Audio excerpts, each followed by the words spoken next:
What's up, both YouTube and Twitch? How you doing? It's time for the WULFF DEN Podcast. I hope your O's just so good. Hi. It's Tuesday, and we're here. How you doing? Good to see you. Any minute now, it'll switch to Will. Hey! Look at that. Yeah, you thought I was dead. But I'm not. I'm here on this glorious part 1 of like 23 of Amazon Prime days, Bob. That's today? Yep. I hope we should have done something about that. What's there to do? It's the same thing every year. It's just disappointment. Yes, but we can put affiliate links in the description and tell everybody to buy things. I saw some. What was? Oh, the Genki Shadowcast 4K is $23. 23? Yeah, not that. Well, not the 4K, the 1440p one, the white one. Yeah, 28. $28. I know because I bought it. You bought it? I bought it like an asshole. I have like 17. Could have just asked. It was just a good deal. It was too good to pass. I'll be honest. I think they're dying though. I think they're heating up and dying on me because I use them too much. Oh, do you use them for like your camera? Oh yeah, yeah. Baby. Yeah. It's another one of those years. Like, there's nothing good. There's nothing I want. I buy too much. And then like I bought a watch band. I bought a controller stand. I bought wristbands for the kitties. This is all Amazon. You did Amazon? Yeah. You made it sound like it wasn't a good Prime Day. It wasn't, and then I bought so much. And then I did buy so much shit, and I have a pair of headphones in my cart that I might pull the trigger on. Just buy things when I need it. If you need storage, like SD cards and stuff, usually it's good to buy it during Prime Day. You know, I'm gonna say no this year. Oh. I didn't think the SD card deals were that good. Like the Lexar 1 terabyte, maybe, but everything else is like average. The I'm looking at the micro SD Express, which some people have been waiting for the Switch 2, and no deals. Yeah. Nothing. Yeah. Garbage. Get a cute Pikachu SanDisk. That's not a good deal. 256 gigabytes, $31. Not a good deal. Yeah. That's not the Express. That's regular. Okay, 1 terabyte Samsung Evo, $75. I don't even think that's a sale though. That's not a sale. No, that's not a sale. Okay. I take it all back. Saying. Garbage today. Yeah. Absolute trash. Guys, is the Twitch stream in 720p? I asked the chat before and you didn't answer me. And I'm going to just start banning people who don't tell me the answer. We've been having for those following along at home, we've been having technical difficulties because I tried to switch everything to 1440p and it broke everything and now I can't switch it back. It's 720p. Okay. All right, you know what? I don't fucking care. We're leaving it. The YouTube stream's 1080 for some reason, even though the YouTube stream is piggybacking off of the Twitch stream, so that doesn't make any goddamn sense. Yeah. Anyway, well, people who are watching this, most people watch this after the fact, they're not going to see a difference at all. Anyway, today we got so much to talk about. Yes. A lot of technical stuff coming out about the Switch 2, specifically the dock. Yes. And 3 stories about the dock.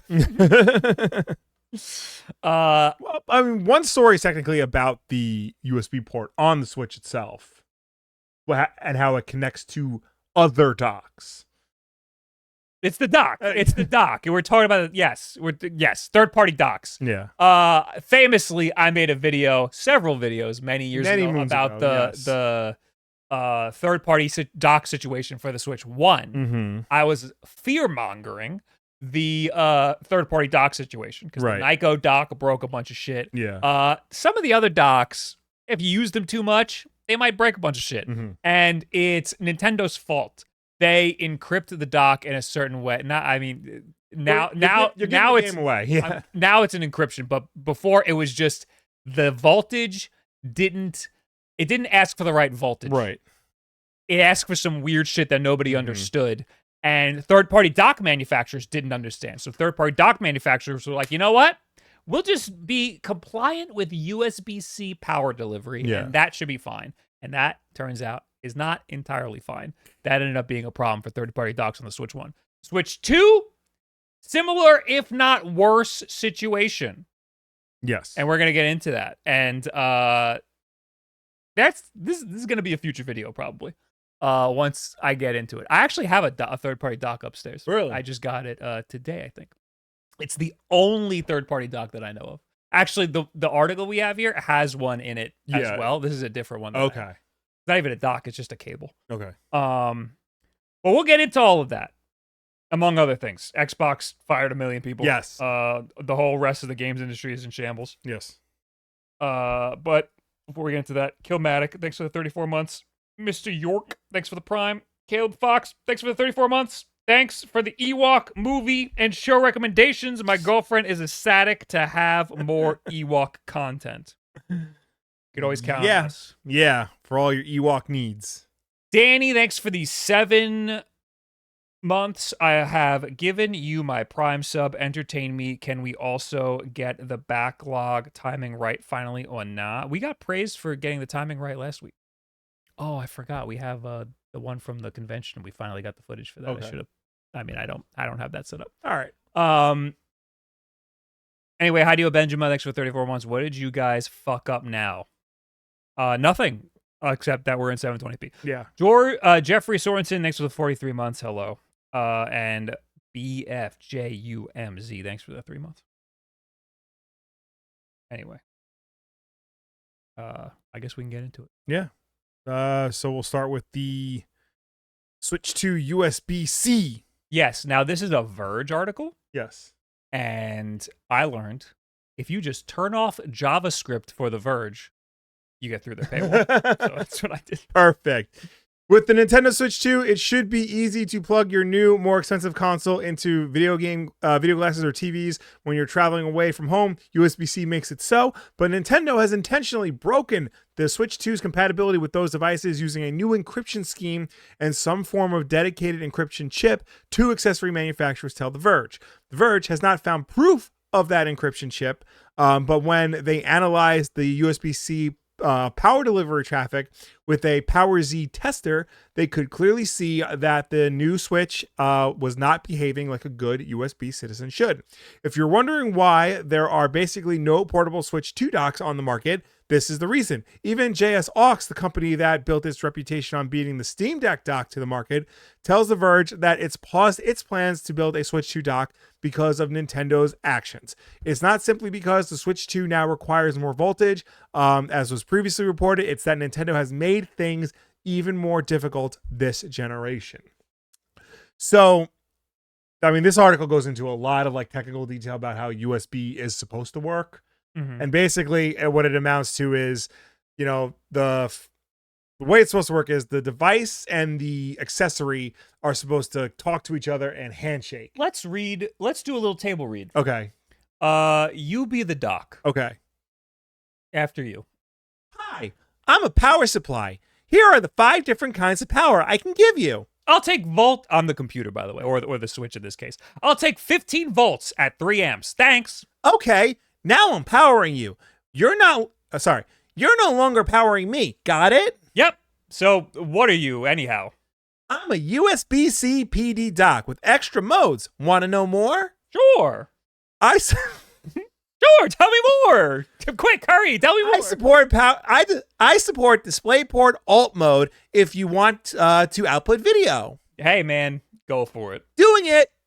Done. And scene. And that's how it's supposed to work. Right. The Switch 2 does not do that. Yes. I thought they had a version of the Switch 2. The Switch 2. So the way the Switch 1 worked yeah. was it would say the dock would say, I have 3 different kinds of voltage that I can provide. And the Switch would say, sure, I'll take 15 volts at 3 amps. And the dock would give it fucking whatever it wanted. And the Switch would just take it. So third-party dock manufacturers didn't know how to handle that sort of handshake. Yeah. They couldn't deal with it. And the Switch 2 does something similar, except that handshake, we now know, is encrypted. It has a secret code. You need to know the code. So you need to send the voltage over with the code. Yeah. And the dock that they have here in the Verge article, this one right here, has the code. Yes. It's in plain text, and they put it in maybe it wasn't this, maybe it was a Reddit post that I saw. But they put the code in plain text so you could just see it. But this dock manufacturer, and pretty much everybody agrees, Nintendo could just change that code. Yes. In an update, it could just change it. This is the Anthem S3 Max. It's $36. Also known as the CWQ TV dock station. Yeah, they cracked the code. Also, the article has been updated to say that AverMedia now has a dock that works with the Switch 2. Really? Yes, they Is are. it out? I believe so. I wanna check that one out. AverMedia is a big company. Yeah. Or at least a company I've heard of. So them making a Switch 2 dock is a little crazy. Let me see. Why isn't this working? Why am I pressing the wrong buttons? What was I going to say? So this article is pretty great. It goes into a lot more detail. Yeah, it's very technical. How it works. They have a little device that reads the ampage that comes out of the Switch dock and what exactly is happening with that handshake. But the long story short is the Switch 2 seems to be deliberately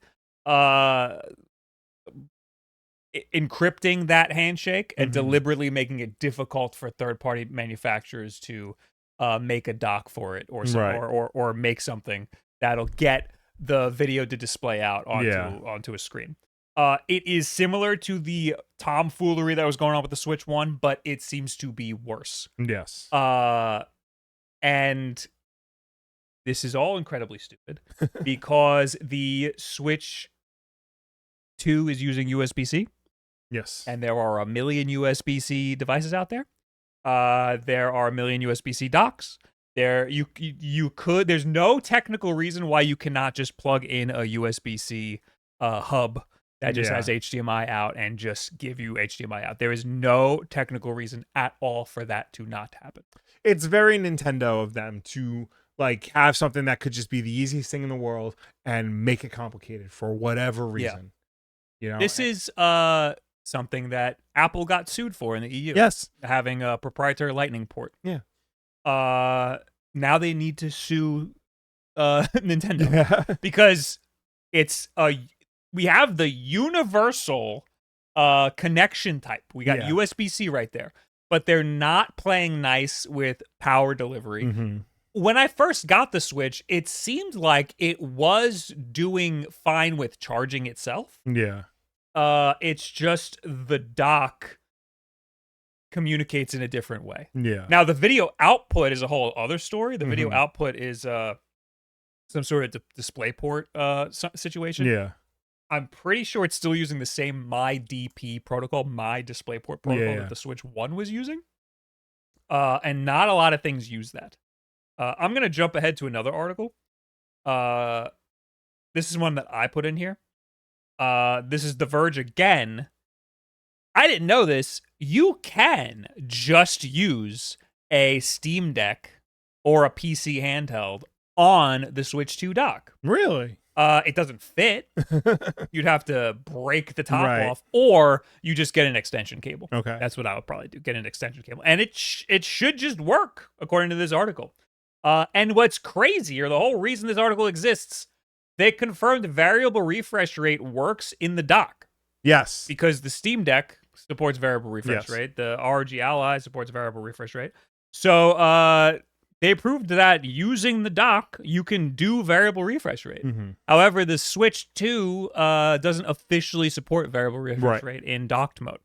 So I think that's kind of good news. It means that it's capable and it's there. Nintendo just needs to kind of use it more. They need to use variable refresh rate more. The AverMedia Corego GC313. One more time. Corego, Corego, GC313. Okay. That's one of those like all-in-one bricks. But that is Switch 2 compatibility verified. It says it right there on the page. So this is one of them dealies. It's a wall wart. You plug it into the wall, and you plug all your cables into that thing, and it'll work. Very cool. Yeah. I'm a little mad at AverMedia because we had a couple capture cards that were AverMedia, and they all died. They all burnt out. Like there's a piece in it that burned out. I still have our original one. I think that works. The original one. That one was a tank. Yeah. That one was good. See, it's weird. I feel like it's weird that a company like this can put Nintendo Switch 2 compatibility verified right on the page. A lot of third-party in the fine print, it says this product is not affiliated with or certified by Nintendo. They're covering their butts. A lot of manufacturers are hesitant to say Nintendo Switch 2 at all. Yeah. They will say Switch 2. Yes. That's apparently a way to get around some sort of legal shenanigans. Compatibility verified is, again, by who? Everybody pretty much agrees that they could just change the firmware, because the Switch 2 firmware could change and the dock firmware could change too. And it could change the encryption, and that would mess everything up. You would then have to, I'm assuming this thing has some sort of firmware. You could probably plug it into the computer and update the firmware. It can't be easy. The ROG Ally, equivalent to this, has firmware. You can plug in and update. I mean, the Steam Deck dock has firmware that updates itself. But you would need to plug this into a computer. And the Switch dock, it just updates itself. Yeah. So I think it's another weird thing for people to be like, use this for your Switch. It might not work by the time it gets shipped to your house. So apparently there's another version called the Elite Go GC313. Okay. It's literally the same thing. It's just in white. Oh, okay. So either one of those will work. Okay. The Elite Go or the Core Go. I'm going to get my Switch dock. Well, okay. You want to read about the HDMI? Yeah. All right. Could you also bring your Switch in? I want to see something. Okay. Where are we? This is an article from IGN. Some Nintendo Switch 2 owners are reporting that their Nintendo Switch 2 Joy-Cons are disconnecting over and over again. However, they've also found... This happened to me. They've also found an easy fix. Just use the Nintendo Switch 2 official HDMI cables. This comes from a number of Reddit posts where users are reporting Nintendo Switch 2 Joy-Cons disconnecting randomly, sometimes even every few minutes. IGN tech editor Bo Moore has also suffered from this issue, beginning immediately after unboxing and hooking up his brand new Nintendo Switch 2, saying his console will lose connection with the Joy-Cons every few seconds. But it turns out the solution was a simple one. Just use the HDMI cable that came with the Nintendo Switch 2 rather than whatever other HDMI cable you happen to have lying around. For some, this might be obvious, but it sounds like a number of users have been unhooking their old Nintendo Switch 1s from their TVs, not swapping the cables under the assumption that the old ones would work. Plugging in the Switch 2 to the old Switch 1 cables seems like it should be fine, but it turns out that it's not. This is because the Switch 1 HDMI is not an ultra high speed HDMI cable, which the Switch 2 cable is. So if for some reason you don't want to use the cable that came with your Switch 2, any ultra high speed HDMI cable should work instead. Oh, I'm using ultra high speed cable. Yes, I'm not. My whole TV issue that's been going on for more than a year, because I'm too lazy to do anything about it, is because I'm not using ultra high speed cables. Right. So if I were to get a Switch 2, I would need to rewire my entire basement TV to make sure, it works. To be clear, it'll work. The problem is if you're going to put it in like this, then the Joy-Cons are just going to pop out on its own because there's not enough power to hold everything together. It's sending too much power to charge the device and output it to TV. That's what it is? Yeah. It's a power issue. Not enough power is being transmitted over the HDMI cable to do everything it needs to. But why is there any power going over the HDMI cable at all? It should be just bandwidth. Well, it's information. Yeah. Yeah, information. That's fine. Why does it need that information for the Joy-Con? I don't know, man. That doesn't make any sense at all. So my setup, I'm using ultra high-speed cables. I'm just not using the official Nintendo one. Also, the Switch is only capable of 4K 60. So the Verge article that talked about variable refresh rate said that the dock is actually capable of 4K 120. Right. And I guess if it's using an ultra high-speed cable, it's also capable of the cable's also capable of that. But the Switch 2 itself is only capable of 4K 60. Right. And that should be fine with a 2.0 cable.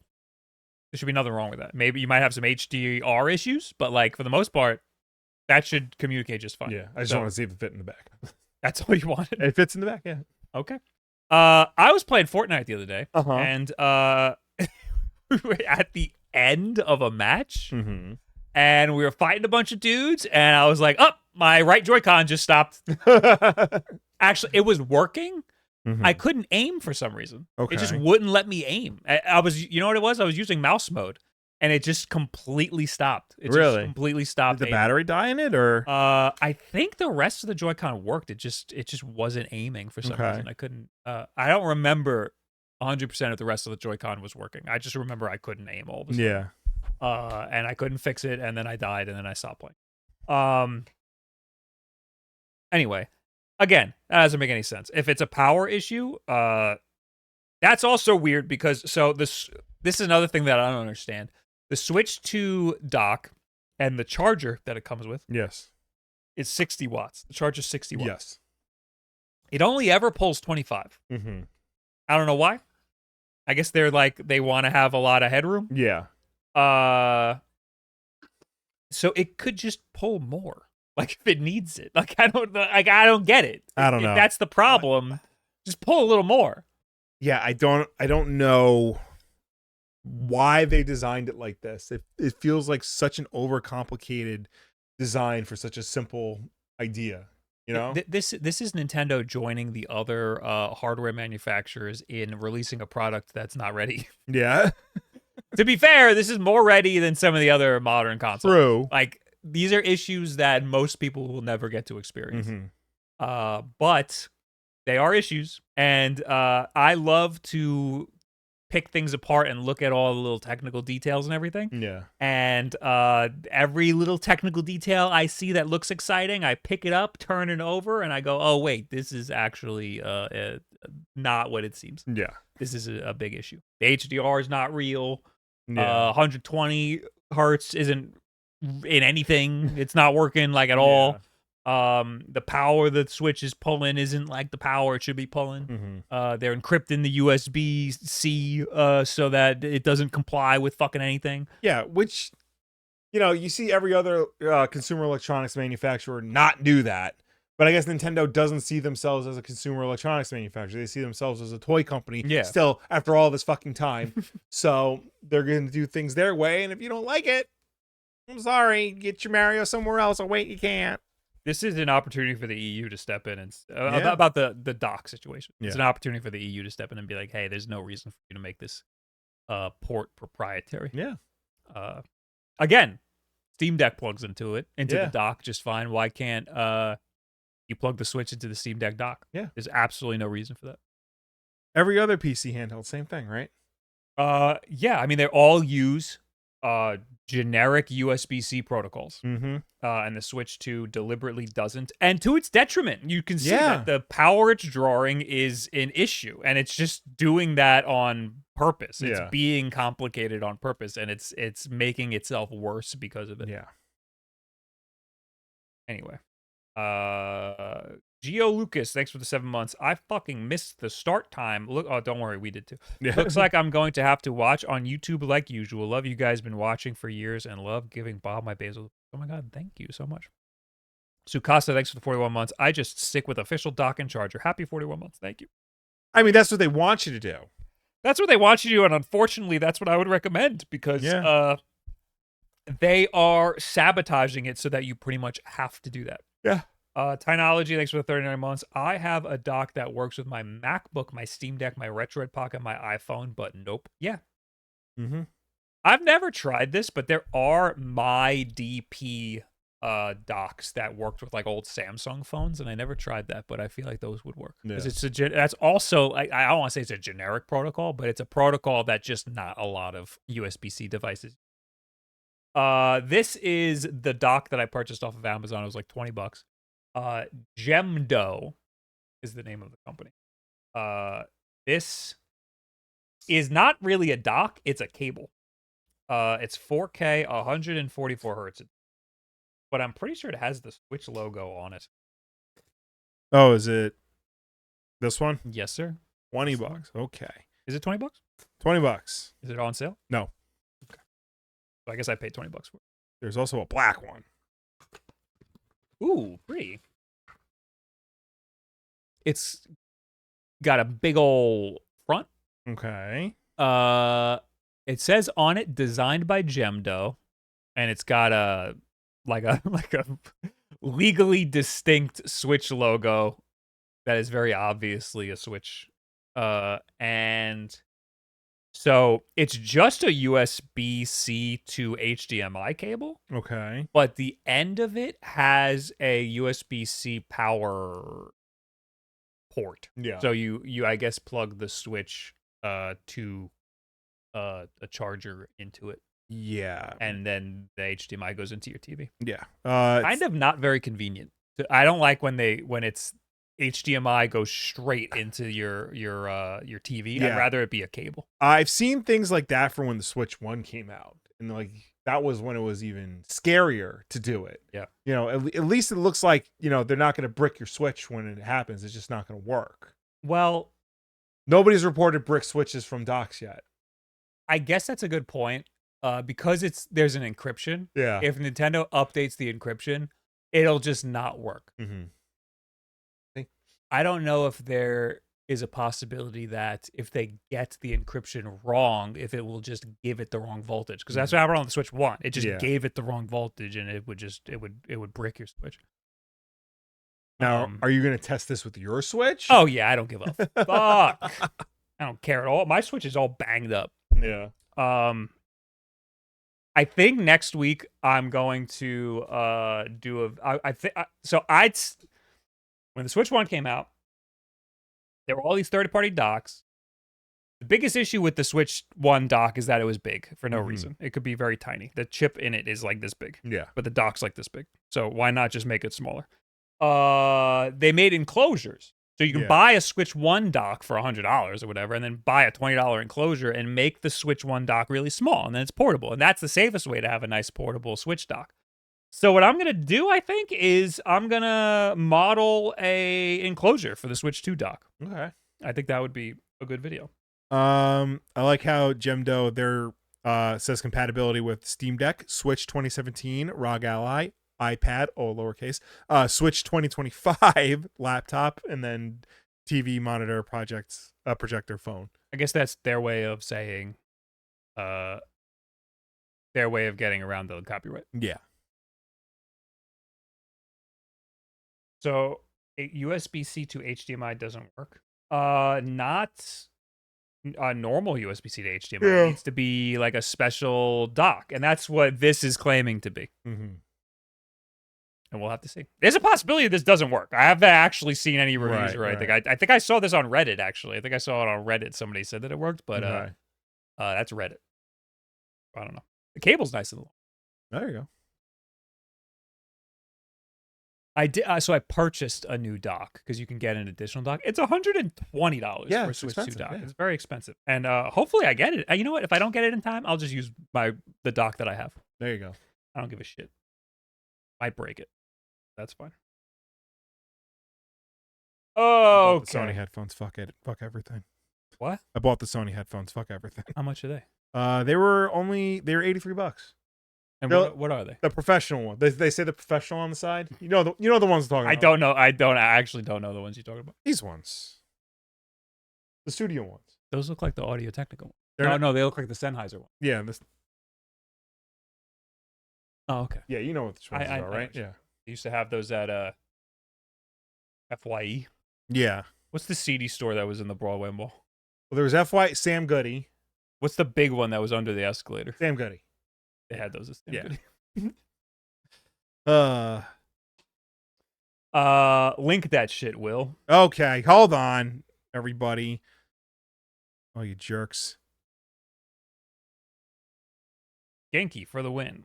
Genki, I don't know. I can message them and see what they're doing about this dock situation. So I want to make a video making the enclosure, and then I think I want to make a video testing docks and third-party docks and getting into all that shit. I don't know if they would want to talk to me about that. They might need to be quiet a little bit. Well, yes. First of all, they need to lay low for a little bit.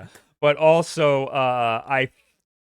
I'm I'm gonna be very skeptical about all third-party dock situations. Doesn't the dock have a fan this time? Do you think that's important? That's true. I think that That fan has to be there because it's doing more processing of some kind. You know, because that's how it's keeping cool. This dock is not.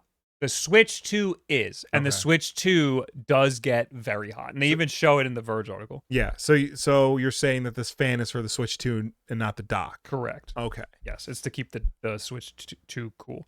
I think that the fan is part of the like PCB that's on the dock. Okay. I think. Trying to get a good look at it. Yeah. I don't know. I mean, I'll tear it down and see. That shouldn't be too hard to work with. I'm pretty sure it's part of the PCB. I'm pretty sure the whole PCB is like the side. It's like 3 square inches. Yeah. So you just got to work around that. It's because the dock blocks the exhaust mostly. I guess the bottom. Yeah, this is the exhaust down here.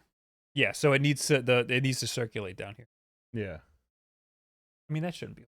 Put some holes down there. God damn it. I also thought it'd be really cool if you can, since the Steam Deck fucking works on it, it'd be cool if you could build the enclosure so that the Steam Deck and like the Ally and stuff could still slot into it too, but that would be difficult to get this to stand correctly. Whatever. Spawnwave did a breakdown already of it. I'm trying to find a breakdown. Teardown of the Switch 2 official charging dock. Let's get to the goods. Get to the goods. So there it is. Okay, so the fan is not part of the PCB. That's going to be a bit of an issue. I was hoping to not have to screw anything in. I think iFixit when they did their teardown of the dock actually like showed the board that where the like encryption chip is that before, but they didn't specify which one is the encryption chip. So it didn't really like help matters. Can we take it off completely? I'm wondering if you even need the fan. Like, what if we just take the fan off and just put holes on the bottom? Because the Switch 2 has a fan in it. Yeah. Just make it the whole thing open air. Yeah. Why not? I'll sacrifice my Switch. There's a lot of Texas Instruments chips on this thing. I guess that's all we got to talk about for a Switch 2 dock stuff. I guess. I love the look of the bottom vents on the Switch 2. You love the look of the bottom vents? Why? Like honeycomb. Maybe they really like honeycomb cereal. Is there anything special about it? Bob, I posted Spawnwave's teardown of the dock, the YouTube video in the new channel. Okay. Thank you. I don't think I need it. I just found a teardown, but I appreciate it. What grip should I buy for the Switch 2 until a new MOBA pad comes out? You should buy the Satisfy grip and use code WULFF DEN and get 15% off. And you can even buy the Beat 'em Ups one, and then you support 2 people. Yeah.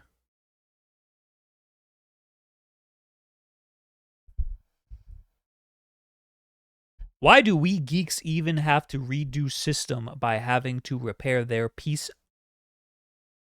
Make the Switch 2 you know, why do I read these? Why do I read these if the English isn't good? Here we go. All right.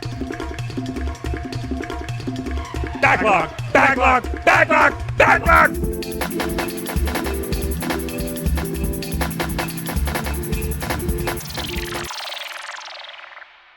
Hey guys, it's Backlog. Backlog is a segment of the WULFF DEN Podcast where we go through our entire video game collection of over 1,049 games, pick one at random, and talk about it regardless of whether or not we've played it. 244. 244.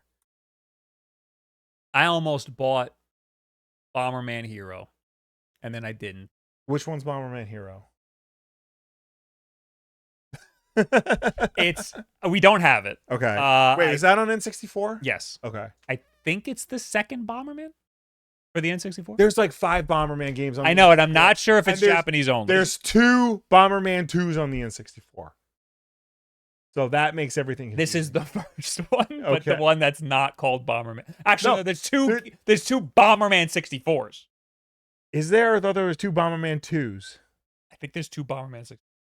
Well, we're not talking about Bomberman. We're talking about Super Mario 3D Land from the Nintendo 3DS. Oh, I guess we should get right into that. Yeah. This was good.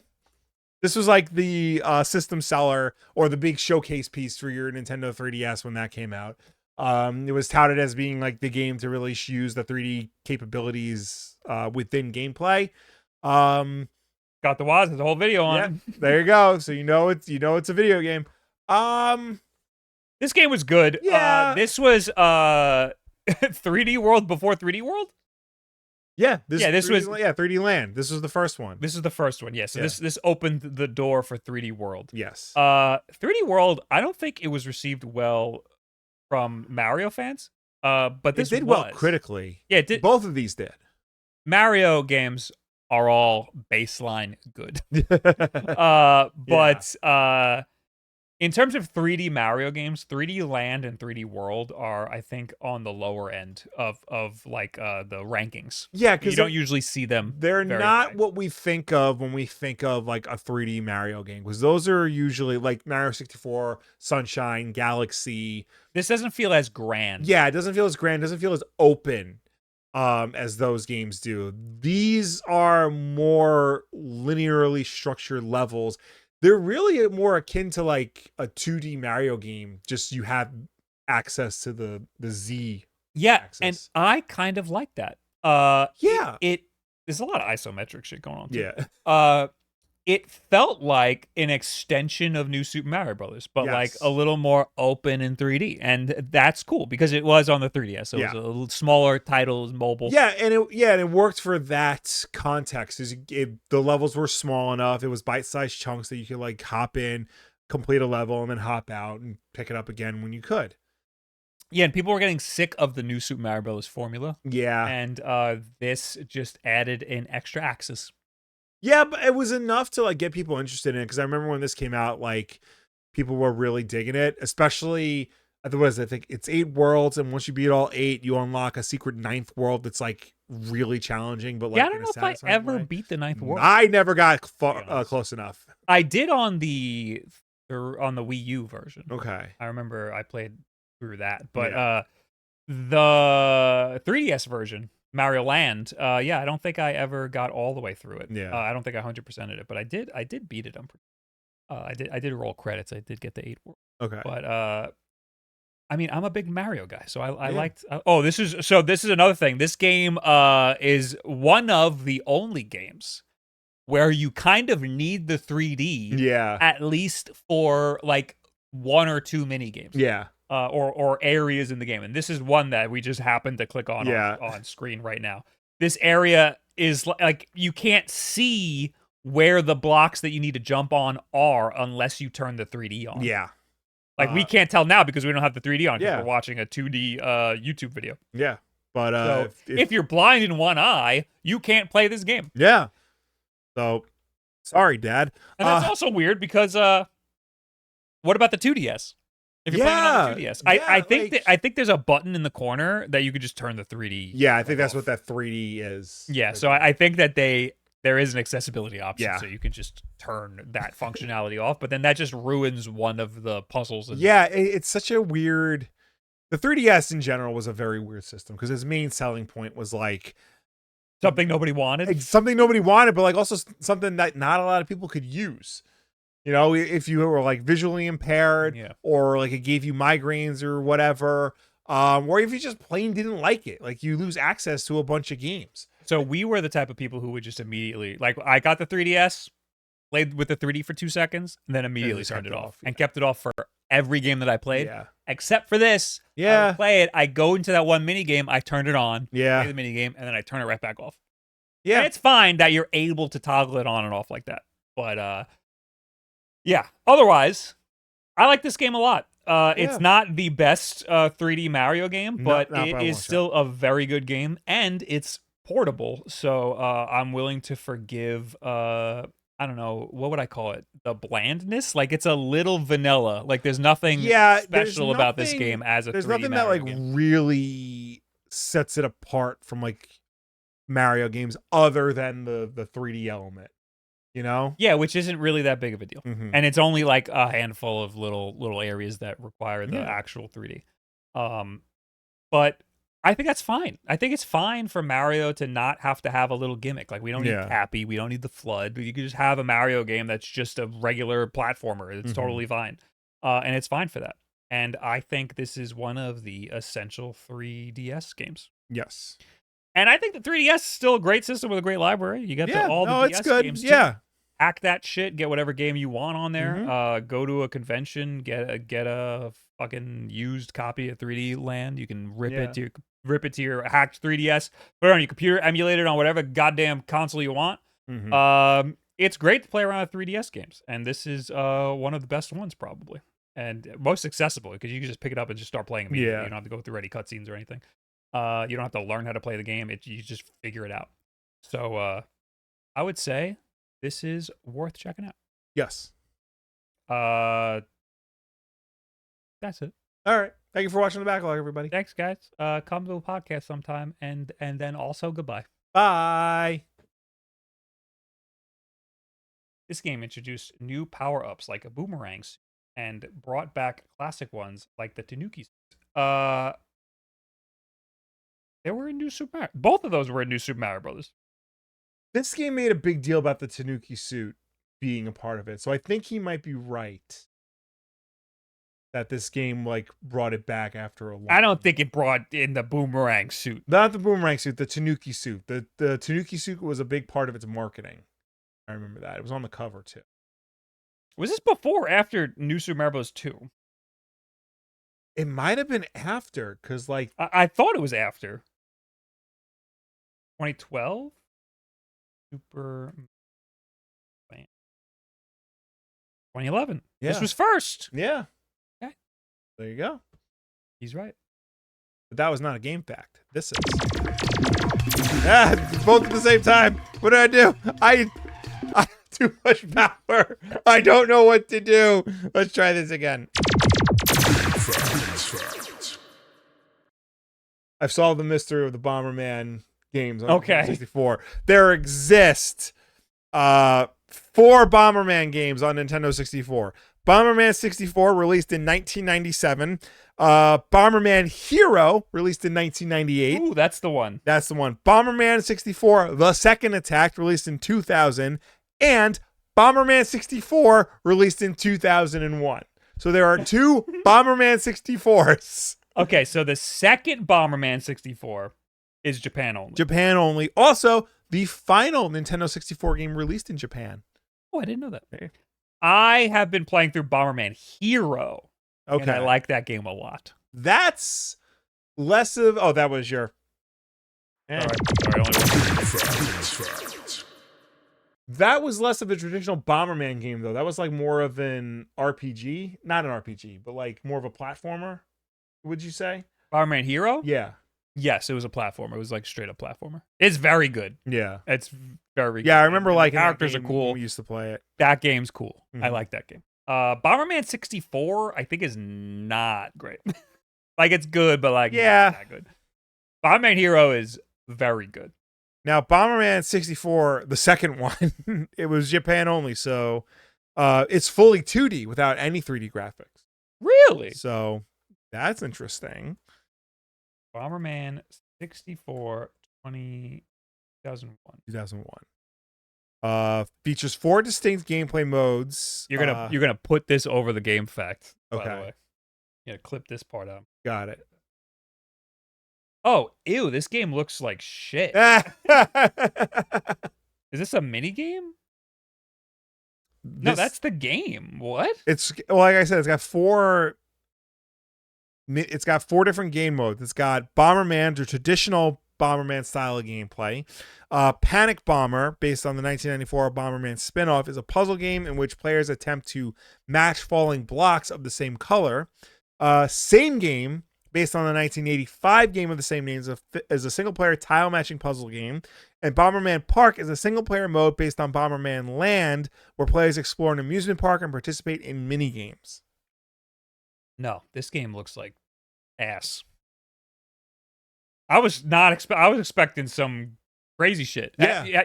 Bomberman Hero is vastly superior. This is Bomberman Hero. Yeah. But give me it. Oh, I haven't even done that. God. Yeah, get more character moves, a lift from level and bosses. Does not feature multiplayer though, which is controversial. This is Bomberman Hero. Yeah, it's just straight up a platformer. Yeah. But you get bombs still. Oh, yeah. It's pretty good. Nice. 58 on game rankings. Which one? 64? This one. This one is 58? Yeah. What is it on Metacritic? I thought it was good. I thought people liked this one. Well, apparently not.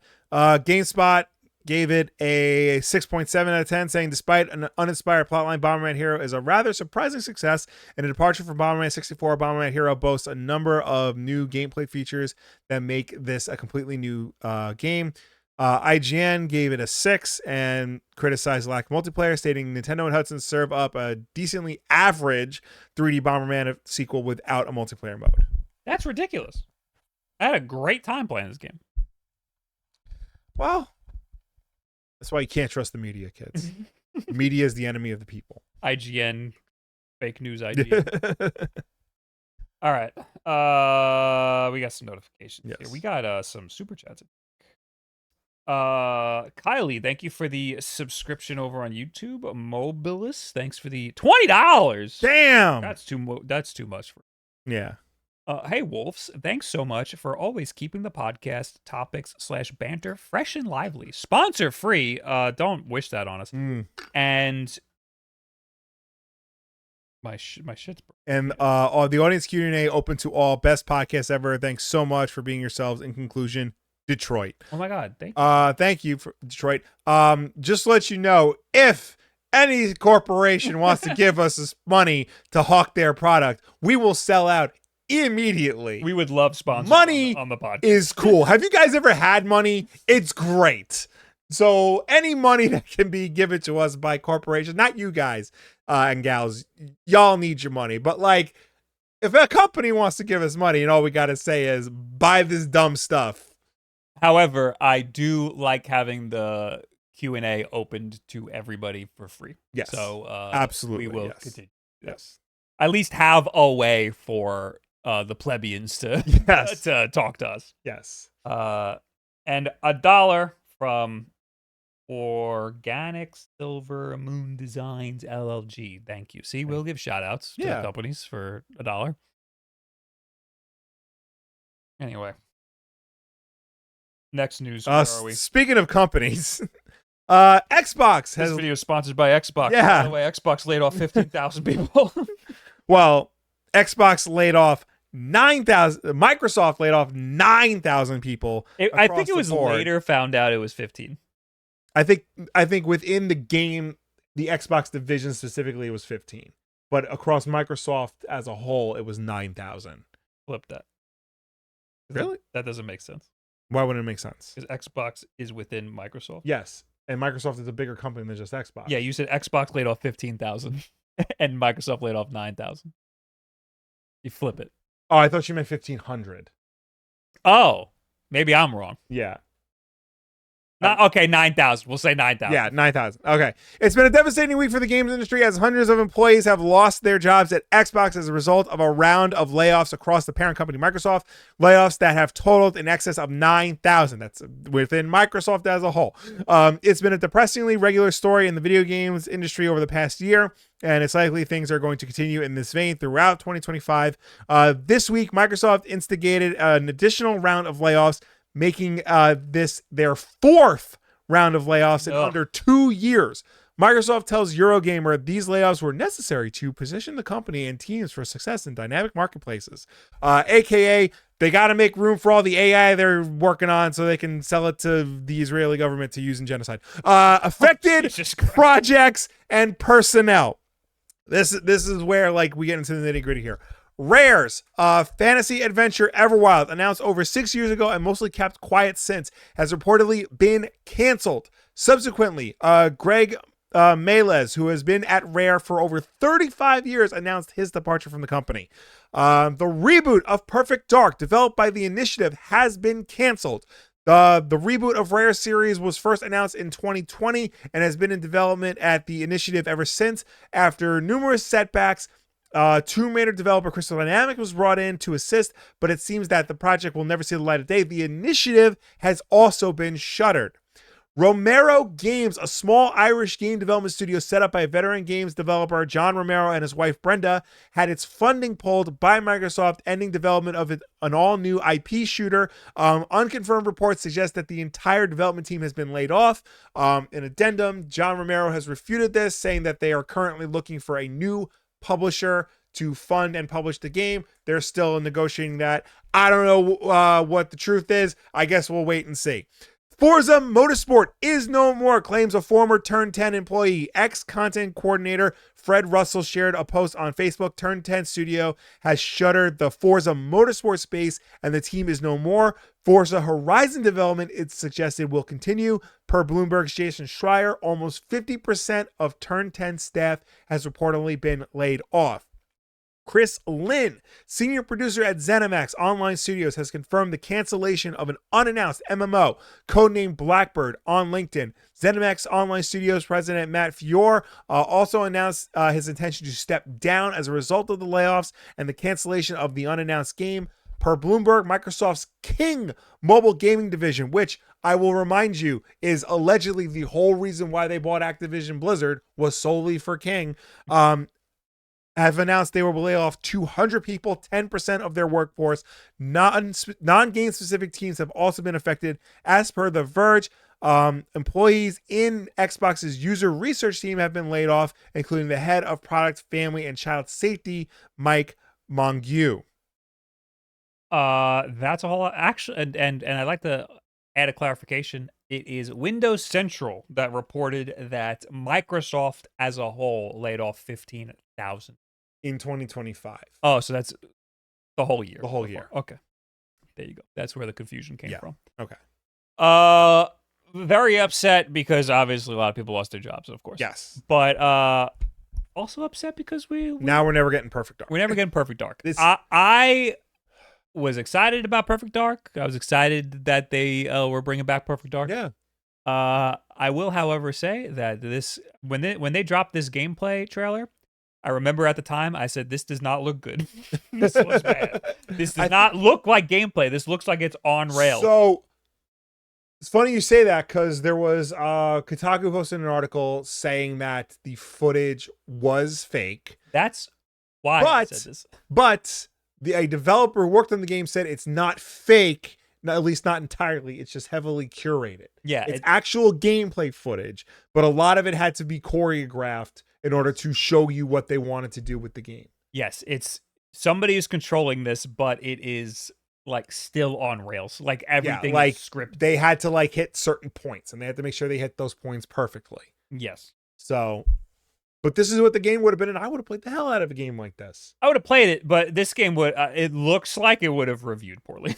This doesn't look good. Now we'll never know because the game's never coming out. I suspect this game was canceled because it was probably bad and didn't have a lot of progress after this. No, I don't. No, I think it was canceled because nobody knows what they're doing over there anymore. I think that is also true. So Blackbird, the ZeniMax Online game, was supposed to be like their entry into like the Destiny style of video games. And there was a report that before it was like a month or so before it was canceled. You're talking about the ZeniMax MMO? Yeah. Okay. Phil Spencer and Matt Booty, I'm not laughing this time, they visited the studio, and Phil Spencer had to have the controller pried away from his hands because he was enjoying it so much. Oh, he liked it. Okay. And now he turned around and is like, well, you know what? No. Yeah, I mean, I don't want to like pretend like I know like why they're doing shit like that. Like, you think that everything's going well. Like, same thing with Hi-Fi Rush. Like, why would they close that studio if the game critically did well and sold well, and they admitted that it sold well? There must be, like, at the time, I was like, there must be some internal things. Like, some people left, who made Hi-Fi Rush? Tango. Some people left Tango. Yeah, Shinji Mikami left Tango. Yeah, and it seemed like maybe there just wasn't a team that could be led, and they wanted to put those people elsewhere.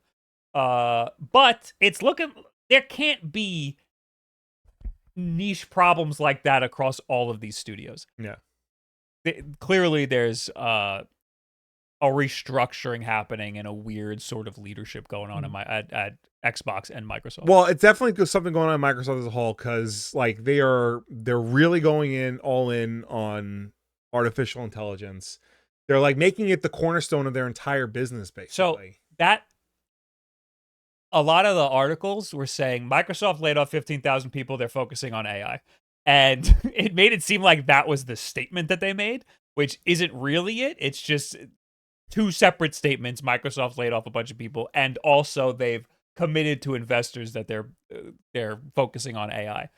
All of these tech companies are telling investors we're working on AI because they want investment money, and investors want AI because they want to put their money in whatever stupid arbitrary label is they think is make them money. Right. And I hope that's what they mean. I hope that's what's happening here, is that they're just saying AI to appease these idiots who have a lot of money and don't know any better, and not that they're actually firing a bunch of people and trying to move over to replace those people with artificial intelligence. Well, I hope that is not the case. I think it might be the case, because Xbox Game Studio publishing executive Matt Turnbull suggested that laid off staff use generative AI to help with the process of finding a new job. That's as since removed LinkedIn post read, I know these types of tools engender strong feelings in people, but I'd be remiss in not trying to offer the best advice I can under the circumstances. I've been experimenting with ways to use LLM AI tools like ChatGPT or Microsoft Copilot to help reduce the emotional and cognitive load that comes with job loss. You know, if they lay off a bunch of people and just use AI to make the games, you still need people to fix what the AI does. Yeah. So it's not gonna replace that. You fucking suck at this thing. They're labeled, by the way. There's labels on it. I'm done with that. Did you want to hit a game? No, okay. No, I did not want to hit. If you want to, I can hit. I'm done with that thing. Here's a question. Yes, Will. At what point do we start calling for Phil Spencer to either resign or be fired? Because he has been in charge of Microsoft Gaming or Xbox in some form or another since 2014. And it was essentially his job to turn the ship around and make Xbox One or Xbox Gaming as a whole successful during its slow years. And he has clearly not done that. He has more or less admitted he has not done that. And yet he's found a way to not only be head of Xbox, he is now above the head of Xbox. He is the head of Microsoft Gaming, whatever the fuck that title is. So it's clearly his fault that Xbox is having all these issues. It's Satya Nadella's fault that Microsoft's having issues, but it's clearly his fault that Xbox is having all these issues. So he's laid off as many people as he could. Really, all there's left to do is him. So I have been disagreeing more and more with the decisions of Xbox and Microsoft as of the past couple of months. I've been on board with like moving things over to a subscription model. Not like that I love that idea, but I'm on board with the idea that Xbox isn't necessarily a home console. Xbox is wherever you want to play the games, you can play the games. If you want to get a subscription service so that you only have to pay a little bit of money to experience the new game, do it that way. I think that's a fine business model. But the past couple months, they've been doing some dumb shit. Yeah. That doesn't seem to be very consumer friendly. They've been pretty Xbox has been pretty consumer friendly. They've been as consumer friendly as it could be. Like for one of the big three manufacturers. Like backwards compatibility was a big deal when they announced that. Game Pass, for all the shit I am going to give it, is a good idea and clearly like has some like resonance within the game space.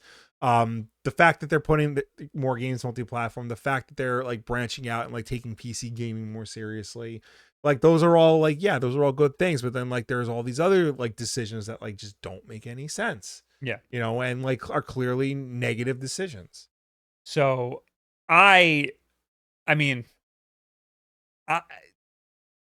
Microsoft is a very big company and Xbox is just a small portion of it.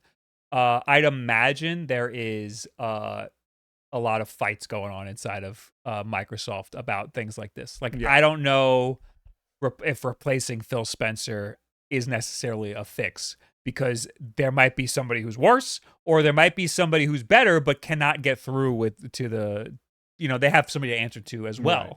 Yeah. Somebody is clearing them. Somebody is allowing them to use as much money as they have and buy fucking Activision and stuff like that. For the record, this is a tweet from Christopher Dring, who is apparently editor-in-chief at the game business. And he says, Xbox Game Pass is profitable when you factor in this lost sales for its first-party teams. Sources who know have told him. Over 18 months ago, I checked with Xbox about what's included in Game Pass profit and loss.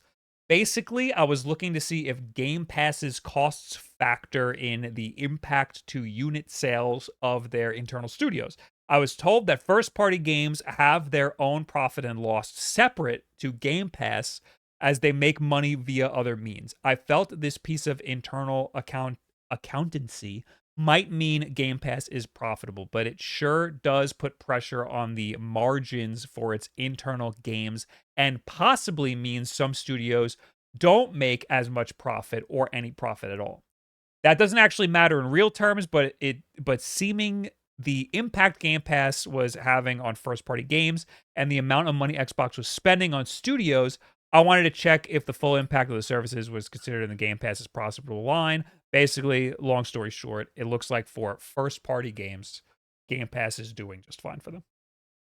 And that was a question we had for a long time, because they're switching their model over to having all of these studios in-house and having their games basically launch for cheaper if you just get the subscription model. But this doesn't necessarily mean that it's profitable for third-party studios. Right. And it sounds, honestly, like there could be some Hollywood accounting style of like tomfoolery going on around there. For those of you who don't know, Hollywood accounting is basically where accountants in big Hollywood studios will just find ways to say on paper whether or not a movie was profitable or not. It's essentially what they do in order to get out of paying their actors residuals. Yeah, well, they're famous for that. Well, in that case, they say that the movie did worse than it did. Yeah. So that they could sell it as a loss. Right. But in this case, it seems like they have internal profit. Yes, they are saying it is successful. I'm sure they're saying that enough so that they can keep this party going. Because in terms of Game Pass, I forgot where I saw it, but like for them, it's not so much like monetary gain as much as it is like user gain. Well, they want you to fucking get on to Game Pass and forget that you have a Game Pass subscription. Yeah. And pay for it $20 a month every month for your whole life, like I've been doing. I haven't played a fucking Game Pass game in God knows how long. And and that's honestly how Netflix stays afloat. You keep paying, And I can understand why that would be profitable. Yeah. So I could see why their internal studios would do that. And if I were them, I would want a separate profit and loss for my first-party studios to see if this whole business... They need to know if this whole business model is worth it. Why would they keep doing this business model if it's not profitable for them? Well, I mean, Netflix wasn't profitable for a long time, and Amazon famously was not profitable for a long time. Well, that's Hollywood accounting. Yeah. They were just growing and growing and growing until they, got as many people as they could. Yes. But... they could change the business model to be profitable. This is one of the biggest companies in the entire world. This is still to say that it's not necessarily profitable for third parties. Right. Third parties, like if you have your game launching day one on Game Pass, it's still a gamble whether or not it will be more or less profitable for you to do that. First parties, on the other hand, I believe that it probably is just fine for Xbox to do it that way. Especially now that they're releasing stuff on PlayStation. Yeah. You can just buy them. Well, that's where their profit comes from. When Hi-Fi Rush and Sea of Thieves, when that launched on PlayStation, they were the top of the charts for weeks. Yeah, well, they're not top of the charts when it's on Game Pass. Right. Because it doesn't count if it's on Game Pass. So that's a chart. That's not how much profit they're making. That's sales. Chart. That's yeah, but there's no sales when it's a subscription model. Right. What I'm saying, they have to have a different clearly statement. People are willing to spend money on just these games and not My point is that the subscription model isn't necessarily failing them. Well, might as well talk about the fucking Arkane Studios founder is blaming Game Pass for all of Microsoft's troubles. Hot on the heels of the layoffs. Remember their game? Remember their fucking piece of shit game? Hot on the heels of the layoffs that have swept through Xbox, the founder of Microsoft-owned Arkane Studios has hit out at Game Pass to a subscription model he called unsustainable. Rafael Colantino, who founded the Dishonored and Prey developer and served as its president before leaving in 2017, that's before Redfall, to start Weird West maker WULFF Studios, took to social media to ask, why is nobody talking about the elephant in the room? Cough, cough, Game Pass. When asked to expand on his thoughts on Game Pass, which Weird West launched straight into as a day one title in 2022, Colantino said, I think Game Pass is an unsustainable model that has been increasingly damaging to the industry for a decade, subsidized by Microsoft's infinite money. But at this point, the reality has to hit. I don't think Game Pass can coexist with other models. They either kill everyone else or give up. Colantino's comments spark a ferocious debate about the pros and cons of Game Pass in the industry terms as well as for the consumer.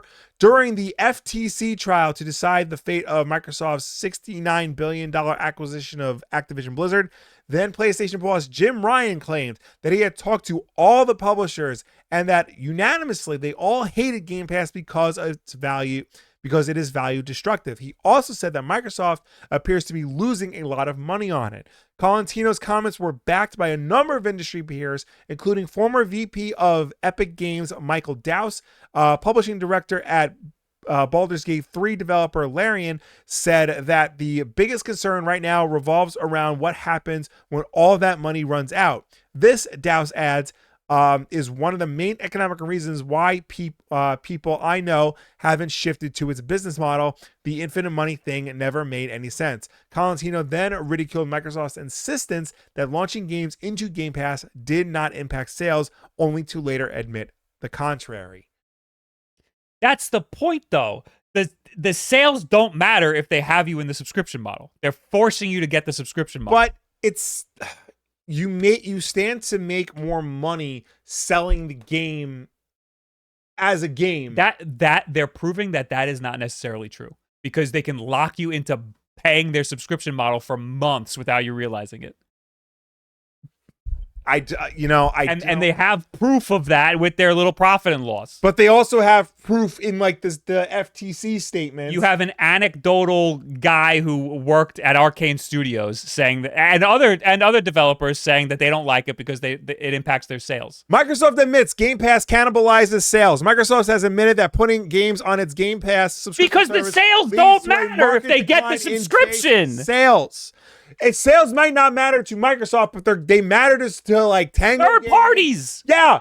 Third parties. Yeah. That's a big... First party. We know that. We know that already. Yes. First parties, it doesn't matter. Okay, so first parties don't matter, but for the third parties, they do. Yes. There's no argument there. Third parties, it matters. So it matters to third parties. It's eventually going to matter to first parties. No, Yes, because yes, it Microsoft will. owns them. You left out Phil Spencer saying that it's successful for them and they're making more money with it. Microsoft owned Turn 10 Studios, and they laid off half their staff. They owned ZeniMax, and they laid off a lot of people who worked there. The Initiative was a wholly owned company by Microsoft, specifically formed to make Perfect Dark, and they just shut that down. You know, like, this is what they're talking about here. This whole the subscription model is not enough to keep the company profitable. It is. They're just laying off people because that's what's been happening for the past 10 years. Is all these tech companies are making so much money and just getting rid of people. We've been seeing it for years. Their profitability does not necessarily mean they're going to keep all of these people on board. It's been like that for a long time. It was about like a year or so ago when Netflix, you know, they got as many people as they could, and then they started losing subscribers. And they realized that the subscription model clearly wasn't enough. So that's when they started doing things like they raised their prices more than they usually did. They implemented the shared account system because they realized just having a subscription model and just farting out, you know, shitty Adam Sandler movies and Stranger Things is clearly not enough to be profitable. You need to actually do more. That's not a profitability issue. That's we need to make more money than we did last year issue. That's what Netflix had. It is we need to keep making more and more money, even if we have all of the subscribers that we can possibly have. YouTube had the same issue, but the way YouTube approached it was, we're not going to try to make more money than we did last year. We have everybody that we need. We're going to just call it even. And Netflix was like, no, we need to do some other bullshit like, let's start a game studio and try to make more value out of the subscription model that we have, or raise prices. Microsoft isn't there yet. They don't have everybody they could possibly have. So there's more of a bar that they could raise. Right.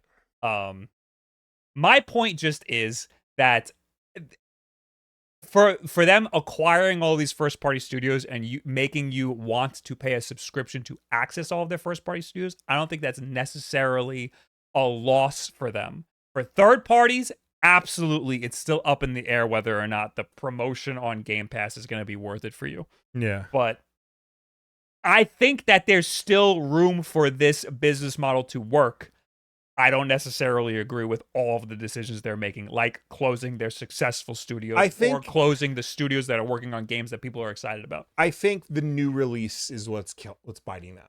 Because the new releases is what you want all your money to go to.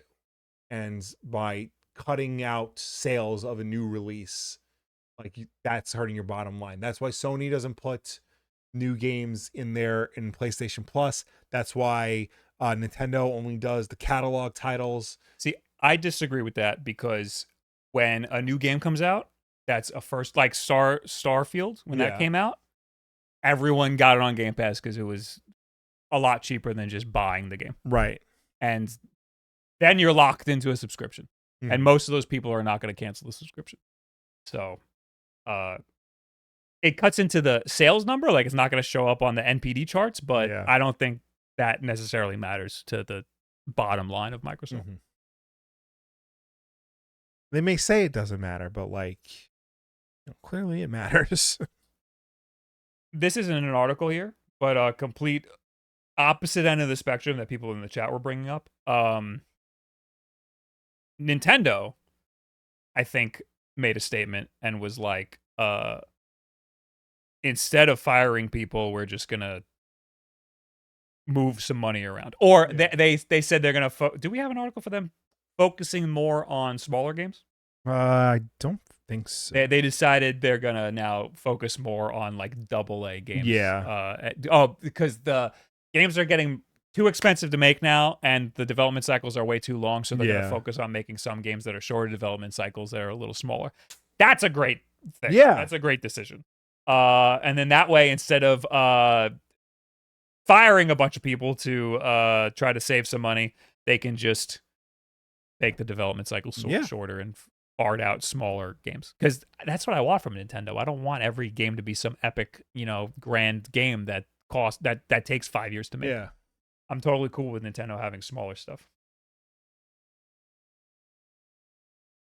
Holy Lettuce says, Carrie on X said that this about Game Pass. I think everyone wants to believe Game Pass isn't profitable, but even if you said everyone was only subscribing to the lowest Game Pass tier, that would be $4.2 billion a year in revenue. That could cover all payrolls across all of Xbox 20,000 employees. Well, now a lot less than that. 20,000 employees and have a billion left over.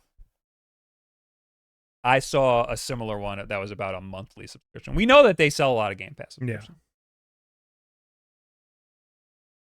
I think where you were missing is, okay, people subbed to get Starfield. That still optically doesn't look good as good for Bethesda as big new release sales numbers. Again, the idea is that they're not focusing on those big release sales numbers anymore because they're shifting their business model. Mm-hmm. It's true for like a lot of the industry. People are looking at MPD sales, but like also those don't count digital sales either a lot of the time. So they're already not that accurate.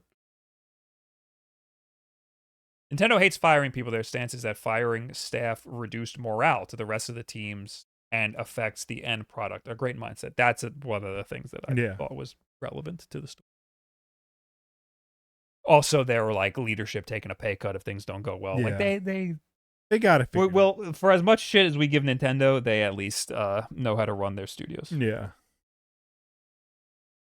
Except for the fact that they don't give their studios enough credit for the games that they make. Yeah, that's just weird. And when they get awards, that's just really when they win awards bizarre. And stuff, they don't. Or like they won't won't tell you who's developing it until the game comes out. Yeah, that's really, they got some weird shit going on with their studios, Yeah. but at least they, in some respects, treat their developers well.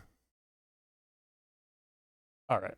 I think we can move on. Oh, we got more notifications, I think. Lucas, thanks for the 5 rubles. Heard y'all like money. We do. Thank you so much. Yes. Another £2 from euros from Sonic SLM. Spend it wisely. Thank you so much. And another $1 from Organic Silver Moon. All right. We ready to do the next news? Yeah, let's do the next news. Mindseye. It always like defaults to mindset. It's Mindseye. Talking about Mindseye. Mindseye boss says Studio Woes caused sabotage. This was interesting. Do we talk about how they sponsored a bunch of streamers and the game was broken all hell, and then they pulled out of some of the sponsorships like last minute? Midstream? Yeah, we did talk about that, but we didn't. We were interested in this game. It looked cool. Yeah.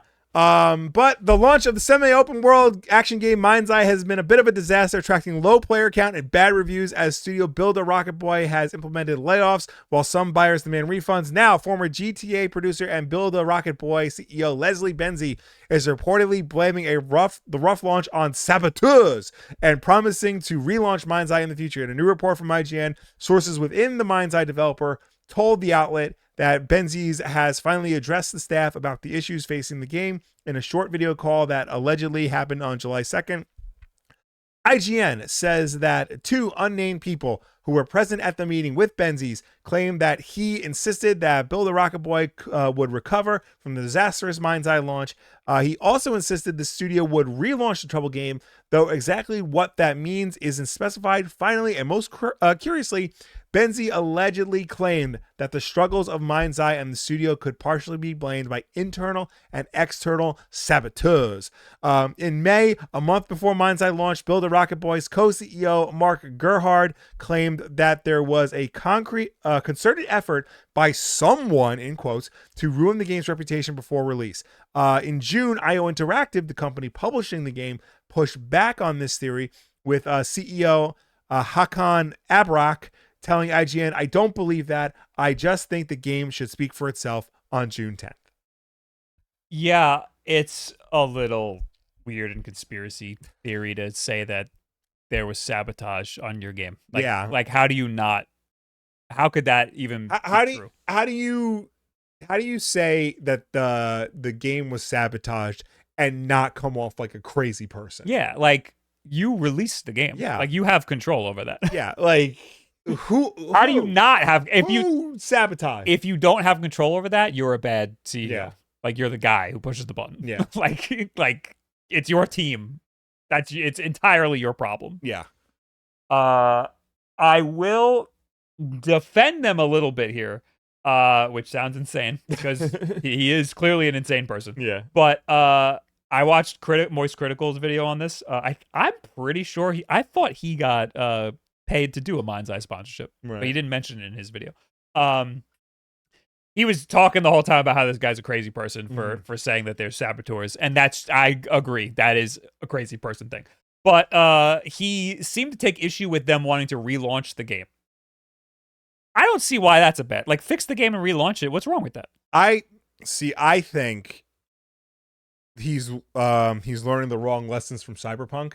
Mm-hmm. You know, Cyberpunk infamously launched broken, and then CD Projekt Red took the time and effort to like double down and fix it, and they spent the years doing the work. Yeah. I think this is an extreme case of we'll fix it in post, like just hit some buttons, and then I don't think he understands what it truly means to fix a game after it launches. You know what I mean? I mean, Cyberpunk went through hell to fix itself. Yeah. Also, too, like CD Projekt Red has pedigree from the Witcher games. Like people know like what to expect from them. Build a Rocket Boy Studios was only released one game so far, and it hasn't really been like but like why like you already spent all this time making the game. If you've got the money, fix it. Get it to work. Do they have the money though? I mean, he does in his own bank account. Maybe, He's a fucking Grand Theft Auto guy. True. Like, you got money, man. Yeah. I'm not opposed to them fixing it because people paid for it. Yeah, and if they can get a better product eventually, why not? Yeah, no, I think they should try to fix it. I think it behooves them to try to fix it. I just, hope he's not out of his depths here. Oh, he is. He already is. He is. But, I'm not rooting for failure. Like if you can fix it, fix it. Yeah. He should fix it, and also he is still crazy. Yes. So, it could all be true. Anyway, so that's I was hoping for that game I was rooting for that game. Yeah. Next news, Helldivers 2 is randomly coming to Xbox. Yeah. There you go. That'll turn their fortunes around. A new dawn is upon us. Super Earth is expanding its operations and opening its new enlistment centers. Xbox players, your opportunity to enlist is coming when Helldivers 2 deploys onto Xbox Series X and S on August 26th. Helldivers 2 is a competitive third-person feast of destruction where you and up to 3 squad mates step into the boots of an elite class of soldiers whose mission is to spread peace, liberty, and manage democracy using the biggest, baddest, and most explosive tools in the galaxy. You will have a host of super-powered, customizable primary weapons at your disposal, as well as the ability to call on more powerful weapons called stratagems during play. There is no limit to the damage you can do to the enemies of democracy. Helldivers 2 is great. Yes. I like it a lot. It is very surprising that a Sony first-party published game is coming to Xbox. We've seen it before with MLB The Show, but that's MLB. I'm sure they had some weird thing going on with Major League Baseball where they had to do that. Also, they didn't have to do it with Helldivers. Also, other like prior commitments they had, like Bungie games. Yeah. They didn't. Yeah, like I said, they didn't have to do it with Helldivers. I just saw that it's $60. Is that true? It's not free to play. Oh, it's 40. It's 40. $40. There's a different There's edition a $60 that's 60. version. Yeah. So it's a $40 game. That's pretty damn good. Yeah. It launches at $4. It's cheaper on Steam. I think it's on sale. Yeah. Great game. I highly recommend it, especially if you want to play with other people. Is it Game Pass? No, right? No. That would be crazy. Yeah. I can't imagine. I can't think of a single person who would play it on Xbox who hasn't played it already. I mean, unless you only play on Xbox. Yeah, like, is anybody in chat excited for Helldivers to come to Xbox? This is what I'm asking. Because it's been out for a while. Yeah. Again, great game. I highly recommend it. But is anybody like, oh, I only play on Xbox? Yeah. I don't know how that's gonna affect sales. But you know what? This Helldivers also famously launched day one on PC. And that did really well for them. So I think the developers of Helldivers are doing well to convince Sony to put it on as many places as they can. Mm-hmm. Maybe a Switch too. Maybe Be Switch 2 eventually. maybe they put the Lego Horizon game on Switch too. So true. Yeah, Helldivers. They put that there because it's like a kid's game, but like Helldivers. I mean, Helldivers runs great on PC handheld, so they could probably get it to run pretty good. I shouldn't say it runs great. It runs fine. It runs on PC handheld, so I think that they could make a Switch 2 version pretty easily. Seems like at least one person. All right, all it takes is one. Xbox. If Helldivers comes to a Nintendo platform, I'll play it there. It would do pretty well. It's, again, very good. Also very good because it's got the exact same mechanics as Metal Gear 5. Hey, we got 45 months from Small Dog Mom. Hey there. Oh, and Brutal Beast, 53 months. Hey, Bob and Will, are you guys hyped for the new Superman movie? I got my ticket. I'm seeing it Saturday night. Seeing it Saturday night. I have no idea how people feel about it. I don't want to know. I just want to go see it. Yeah. So when am I? I do want to see it this week. When can I see it? I can't see it Friday. You want to go Saturday night at 9:20? Next news. Oh, Prolific Porthouse says that any 60 frames per second Xbox Series S game can easily be ported to Switch 2.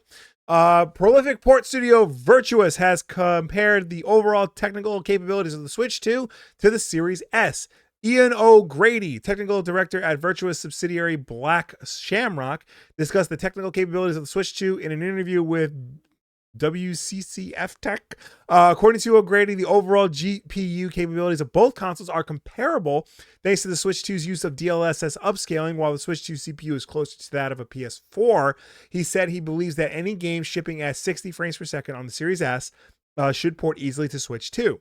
GPU-wise, the Switch 2 performs slightly below the Series S. This difference is more noticeable in handheld mode. However, the Series S does not support technologies like DLSS, which the Switch 2 does. This makes the GPU capabilities of the two consoles comparable overall. CPU-wise, there is a clearer distinction between the two consoles. The Switch 2 is closer to that of a PlayStation 4 in this respect, having a CPU just a bit more powerful than the PS4's. Because most games tend to be more GPU-bound than CPU-bound when well optimized. The impact of this difference largely depends on the specific game and its target frame rate. He added, any game shipping at 60 frames per second on Series S should easily port to the Switch 2. Likewise, a 30 FPS Series S game that's GPU bound should also port well. Games with complex physics, animation, and other CPU intensive elements might incur additional challenges in reaching 30 or 60 or require extra optimization during porting. One of the games that had an issue is I'm having a stroke. Baldur's Gate 3. Yes. Had an issue with Series. Famously having problems running on Series S. But it runs on Steam Deck. So they could figure it out. Yeah. They could get it on the Switch. I think that what he was basically saying was like there is a target to hit, and that is basically Series S compatibility. Yeah. If you can get it to work on there, you can get it to work on Switch too. I was trying to see what this publisher has been working on. Virtuous? Yeah, I couldn't really see much. I've previously worked on franchises Call of Duty, Dark Souls, Battlefield, Uncharted. None of those are... It's currently supporting Konami with the development of the Metal Gear Solid 3 remake. And that's going to be Switch? No, that's just in general. Okay. Black Shamrock, the subsidiary that Ian O'Grady worked on Grounded, Kerbal Space Program 2, and the Outer Worlds Spacer's Choice Edition. They worked on Sea of Thieves, it looks like. Yeah. Final Fantasy VII Rebirth. Yeah, I don't know how much experience they have with ports for the Switch 2 specifically. Well, none yet, it seems, but like... Maybe they're in the middle of working on one, so... Maybe they know something that we don't. But that makes sense. Yeah. And I think that all of these consoles are starting to homogenize. They're all kind of running on similar architecture now. So making ports between all of the different ones shouldn't be too hard as long as the games aren't using like crazy GPU intensive stuff that isn't going to work on a small thing like the Switch. Okay. EA shuts down Anthem next year. Oh no. I thought it was done. I know. EA has announced that Anthem servers will be sunset on January 12th, 2026, effectively making the game unplayable. Anthem was designed to be played online only. So once the servers go offline, the game will no longer be playable, EA said in an update. If you previously purchased Anthem, the game can still be downloaded from the digital library and played until January 12th, 2026. Anthem will also be removed from EA Play playlists on August 15th of 2025, and EA says that the sunsetting of the game has not led to any layoffs at developer BioWare. Anthem joins a growing number of live service games that have had the plug pulled on them. So you will not be able to play this game at all. Correct. That is bad. Yes. That is very bad. I feel like somebody should take the initiative and write to the government to try and get these video game publishers and developers to stop killing games. That sounds like that's a great tagline. Yes. Stop killing games. Stop killing games. That would be a great tagline, website, stopkillinggames.com maybe. Yes. Is that URL available? I don't know. Why don't you type it into the... Oh, there's a whole website. Oh, look at that. And look, it surpassed 1 million petitions. Yes. The Stop Killing Games initiative hit a major milestone, but the fight is just begun. See, look at it. It's a segue into the next article. The Stop Killing Games movement reached 1 million votes earlier this month, meaning that the European Union will have to consider adapting legislation addressing the issue. However, the petition first has to deal with the threat of potentially fake signatures and the resistance from major game studios and publishers. The Stop Killing Games initiative, created by Ross Scott, aims to pass new laws to ensure that video games still run even when developer support ends. The petition was a direct response to when Ubisoft delisted The Crew from online stores, shut down the game's servers in 2024, and revoked licenses from players who bought the game. Scott and other critics felt Ubisoft's actions set a dangerous precedent for gamers who may lose access to their purchases at the developer's whim. Even though there are enough signatures to move to the next step, Scott explained in a YouTube video that many of these may have been incorrectly filled out, while others could have been falsely submitted. The movement's founder said this is not a change.org petition, this is a government process, adding that spoofing signatures on it is a crime.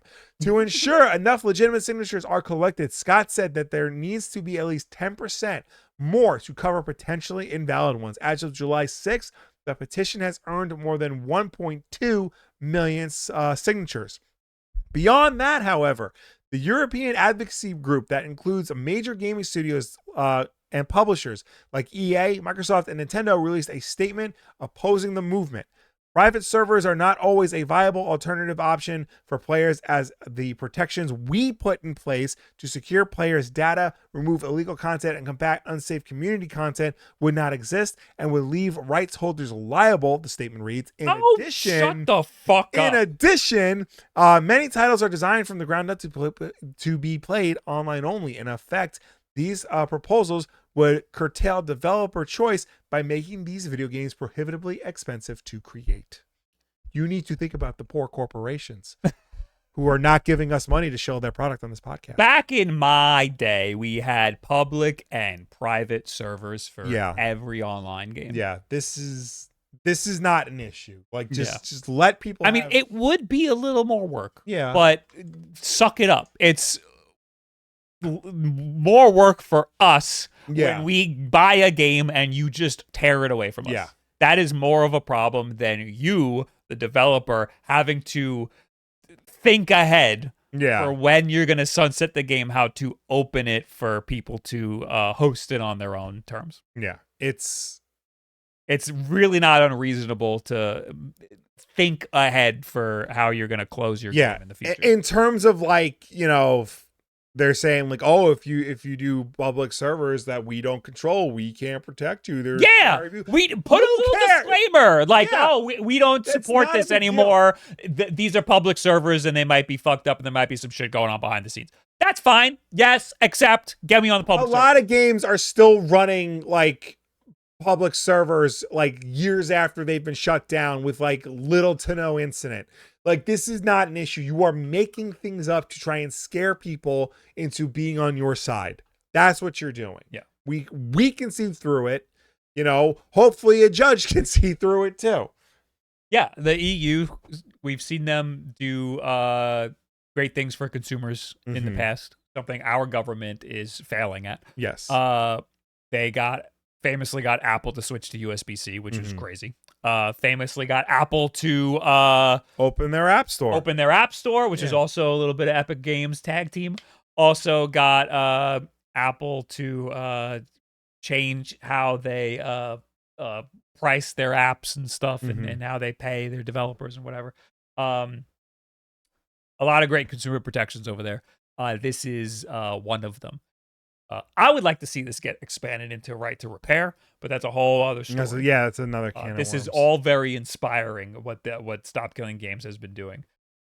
This is the first step to many consumer protections that I think could happen within the games industry.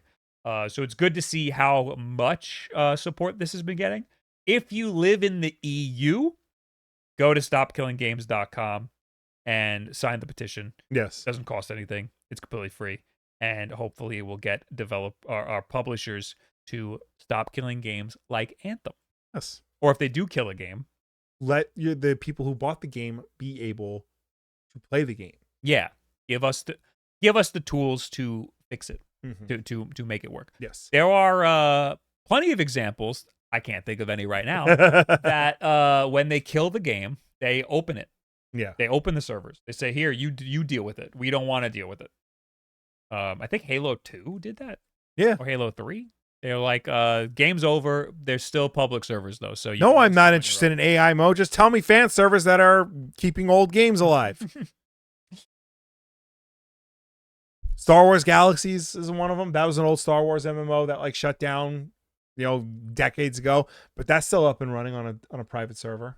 So some of these games require mods. Yeah. So like that's kind of not the same because people had to break the game and it's not like easy to implement. Like if you buy a game, like I'm not sure how Star Wars Galaxies, if it's like open or if it's like a mod you need to put on. But like I don't know if you can like go to the thrift store, buy Star Wars Galaxies, put it in your PC and it just works. No, I'm sure you download some mods. Download some mods and stuff. But the way it should work is you go to a thrift store, buy Star Wars Galaxies, put it in your computer, and it goes, hey, this isn't supported, but here's some public servers. And that shouldn't be an issue. City of Heroes propaganda. Yes, that's a good one. That shouldn't be an issue. And it should be on the developers to think ahead for those things. Can you put a link for us in the chat? Sure. Again, you need to be in the EU. Yeah. Sign this petition. So if you know anybody in the EU, send this their way. Yeah. Get them to get them to sign it. And again, if this does well, it can open the door for other things. I would like to see this get expanded into right to repair stuff, into modding games. Like if a game gets sunsetted and the developer doesn't open it up, give me the protection to open the game up myself and tinker with it. If a game is on the Wii and I can't get it online, if it was prior to this initiative, like let me take it, rip it in my computer, and play it that way. Right now, that is illegal according to our own laws. Yes. Guild Wars 1 is still running on official servers, but there's literally one guy at AreaNet running the whole thing. I believe it. All right. That's the Stop Killing Games corner of this episode. Last news, Neil Druckmann leaves Last of Us show. A show known for its devastating character departures now has a big one behind the scenes. Last of Us co-showrunner Neil Druckmann is dead. That's not true. No, they make it sound like departures because like when people depart the Last of Us show, they die. All right. Neil Druckmann is not dead. He's just leaving the hit HBO show. The move leaves as a co-creator Craig Mazin as the sole showrunner going into the third season. Neil Druckmann will continue to carry a co-creator and executive producer credit on the show. Druckmann said in a statement, "I've made the difficult decision to step away from my creative involvement in The Last of Us on HBO, with work completed on season 2 and before any meaningful work starts in season 3. Now is the right time for me to transition my complete focus to Naughty Dog and its future projects, including writing and directing our exciting new game, Intergalactic: The Heretic Prophet, along with my responsibilities as studio head and head of creative." So I don't know where they ended up on the season 2. Do you want me to tell you? Sure. Spoilers. Close your ears. All right, close your ears. We're gonna spoil The Last of Us season 2, the TV show. Just tell me where it ended. Right at the part in the game where you switch protagonists. Okay, I figured. Yeah. I figured as much. So, I had a lot of explaining to do to the normies at work, like what's going on. Did you watch it? No. You just know. I just know, like, 'cause I have somebody at work who like watches the show and like talking to me about it. I'm like, this is exactly like it happened. I don't mind that because then there's a nice transition. Like this would, like, I would have maybe liked the second game more if it ended there and there was a third game that is the Abbey. Maybe that would have. I might have liked that more. Did you see? It's not in the notes, but they released for the remastered Last of Us Part 2, chronologically mode. I did see that, and I was like, I might like that way more. Yeah, that would play the game chronologically instead of flip swapping. Yeah. Yeah, I feel like that would be cool.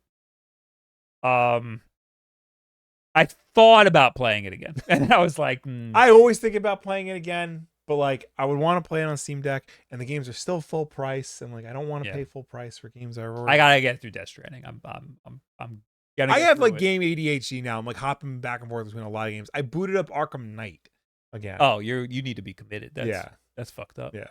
Oh, I don't know what's going on with me.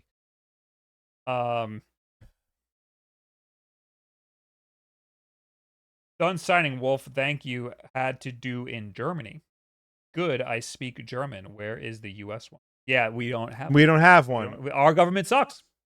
We our government. If you want to know what our consumer protections are like, federal appeals court has struck down the click to cancel rule designed to make canceling subscriptions easier, just days before it was scheduled to take effect.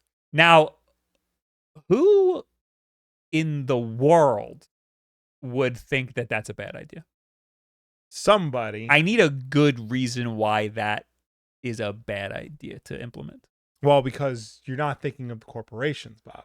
The corporations who need your money siphon from you every month. That's really the only reason to cancel that is that it would be bad for corporations who are taking your money without you realizing it. That's really the only reason. Corporations are people too. They're allowed to donate to political parties because they're people. It really these are the people who are leading your country. Yeah. That's all the news. Do I not have a tweet? This was yours from last week, right? Yeah, that was yours. I had one. There was one that I had. I swear. Think I have one. I gotta look. There were some bangers that I was looking at. Please hold while we pull up.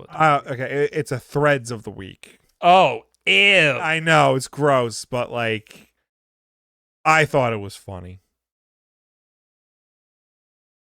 I'm still looking.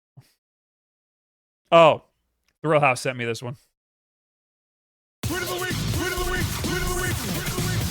Tweet of the week! This is from Toonhole Chris. What's it called though? And it's a comic. It's Mario and Luigi.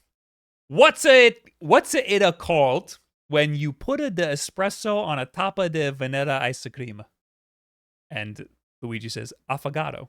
And they stare at each other. Mario says, affogato too.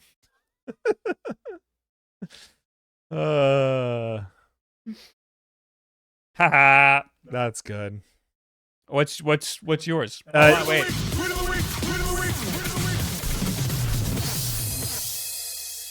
What's your threads of the week? This is from QNDZY on Threads about Death Stranding 2.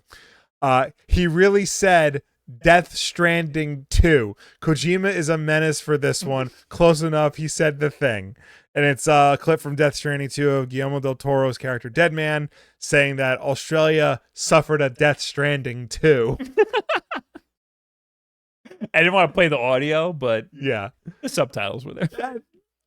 Like, you got to admit, like, that's pretty funny. That's pretty. Kojima, very good at that. He's very good at that sort of thing. Quite the menace. Anyway, now we're talking to you people. Yes, let's start with people who have comments on last week's WULFF Den Podcast over on the YouTube channel, youtube.com/WULFF-Den-Podcast. Also, Tobias, thanks for the Prime, and Snake Eater, thanks for the 100 bits. I don't know if it's breaking news, but you can now purchase a Switch 2 on Amazon Prime. But it's invite only. Yes. Yes. I'm gonna look that up. I did not like look into it further, but that's a Switch 1. There it is. Available by invitation. Yeah. Is it the regular version or the? It is the Mario Kart bundle, $500. Okay. Should I request an invite? I don't want it. Is the thing. I don't want to buy it. Nah. Although I don't know, because apparently they're going to implement $25 tariff on Japanese products starting August 1st. So I bought extra Joy-Con and I bought another Pro Controller. okay. I might try to. Actually, I am. Yeah, I'm thinking about doing a lot of things I want to do. I was expecting it to come to Amazon. I know a lot of people were like, "No, it's not because they got a lot of problems." I was expecting it to come to Amazon. I think this took a lot longer than I was expecting. Mm-hmm. Anyway. Last week's WULFF Den Podcast. Yes, of course. Do I have Discord open? I do. The Konami Man. Ouch. Bob hurt me with the backlog. Zone of the Enders was the game I got PS2 for. The PS2 was the first system I bought with my own money, and Zone of the Enders and Onimusha were the first 2 games I bought for it. I love Zone of the Enders and was super pumped and loved the sequel. The soundtrack for both games are great too. The GBA game is a fun strategy game too. Also, to go with Will's game fact, I was one of the few that bought Zone of the Enders for Zone of the Enders itself, but that Metal Gear Solid 2 demo is what got me into the Metal Gear series. Yeah, you would say that. Konami Man. Yeah. I bet you have all the winning 11 soccer games too. It is not. I'm sorry. It's not a good game.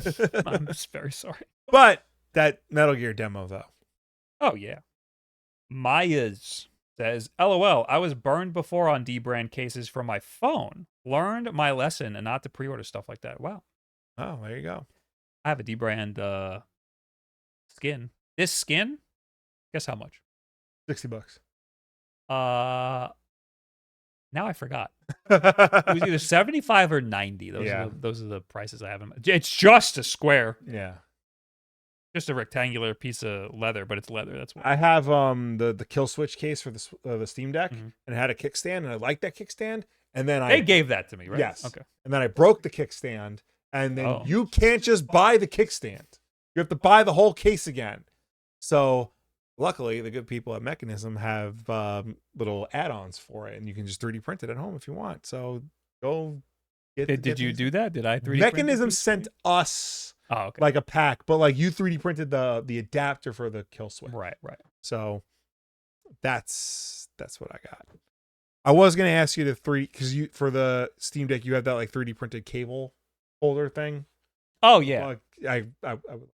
I'll just give you the one I have. Okay, thank you. The print didn't finish, but it finished enough. Okay. I've been using that, Okay. but I never used my Steam Deck case, so you can just have that. Thank you. Ricky M says Spider-Man is coming to Magic the Gathering later this year, along with Avatar: The Last Airbender. However, Marvel did not allow Wizards to get the digital license to the Spider-Man IP. So, that might be a Sony thing. So on Magic the Gathering Arena, there will be mechanically identical in-universe versions of the Spider-Man cards. As for Sonic, at most, Secret Lair crossovers will result in card sleeves on Arena. No actual cards. Oh, so you can't get the card digitally. Yeah. That's lame. I don't know if that's a Sony thing, because like Wizards of the Coast is owned by Hasbro. Hasbro has like rights to like use Marvel characters in like all their stuff, like because they do the Marvel Legends toys and whatnot. Yeah, So- but the issue is having Digital. Spider-Man in a game. But then Spider-Man appeared in. They're appearing in that. Wait, is that Marvel fighting game that's coming out a Sony game, like a Sony exclusive?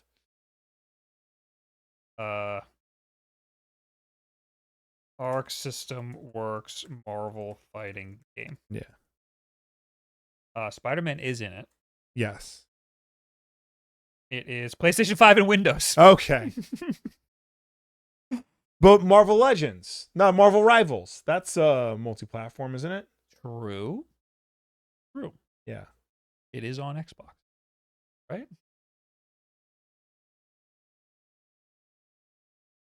It is on Xbox. Okay. And We're then, getting to the bottom of it. yeah, fucking Spider-Man was in Marvel Ultimate Alliance 3. That was a Switch exclusive. Yes. I figured that was old, though. Maybe that was before I don't know. some licensing. Maybe it's card game specific. I mean, he is in Marvel Snap. Yes. I'm assuming he's in Marvel Snap. I don't know exactly, but there's like symbiotes and shit. Yeah. So. Sony does not own the gaming rights to Spider-Man. Make sure to be aware of that. Square Enix simply decided to be greedy and anti-consumer. I see people around forums defending Square Enix. This is when Spider-Man was in Avengers, but on PS4 only. Oh. Yeah. I still don't understand the licensing issues Yeah. with Spider-Man. Wiz or Jake Jake. says, "Hey guys, should I get Tony Hawk 3 and 4 for Switch 2 or Xbox Series X?" Can do you get? play it on the toilet? That's my answer to everything. I'm holding off on getting it for a Steam Deck because I need to know if it's going to be playable or not. Right now, it Okay. just says unsupported. Okay. So if it is, I'll get it on that. If not, I won't get it on that. What would you get it for? Out of his suggestions? Well, yes, but also, Uh, what would you get it for if it's not supported on Steam Deck? oh, PS5. But you got the Switch 2. Play it on Switch 2. You can play it on Does he the toilet. not have a PS5? No. Wow. Tried to get him to get a PS5 for Spider-Man, but then they just put it on PC. Princess Peach says, "Listen to the warning. They are the best thing that happened in rock music in a very long time." I am aware of the warning. I don't know the warning. They're like a group. They're Mexican sisters who like do rock music. They have an excellent. Oh, you love girl bands. Look, man. Sometimes they're just better.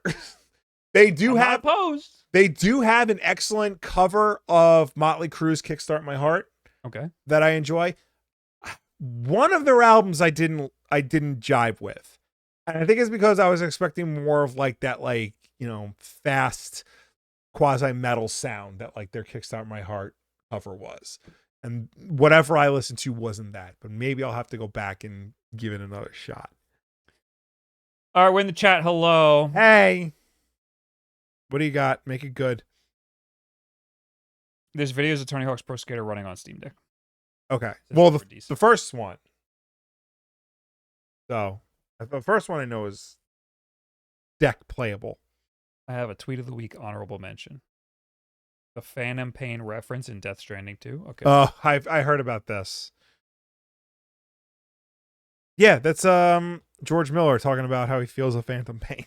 Oh my good lord. Oh, it's the same guy.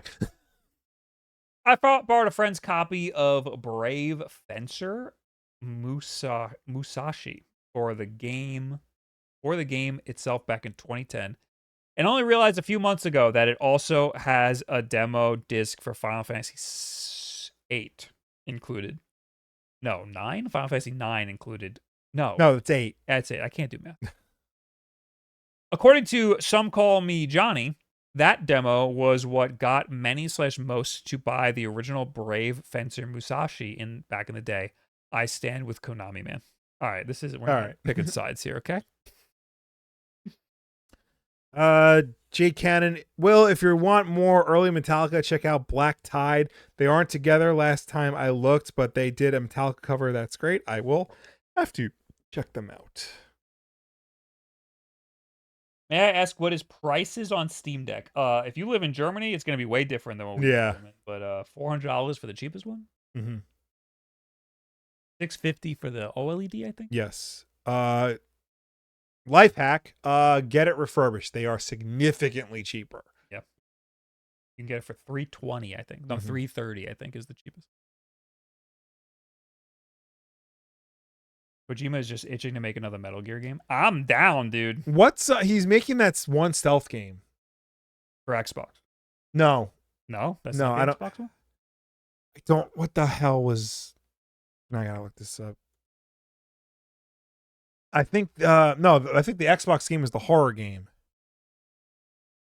Oh. that he's doing with Jordan Peele. Oh. OD. Okay. Yeah.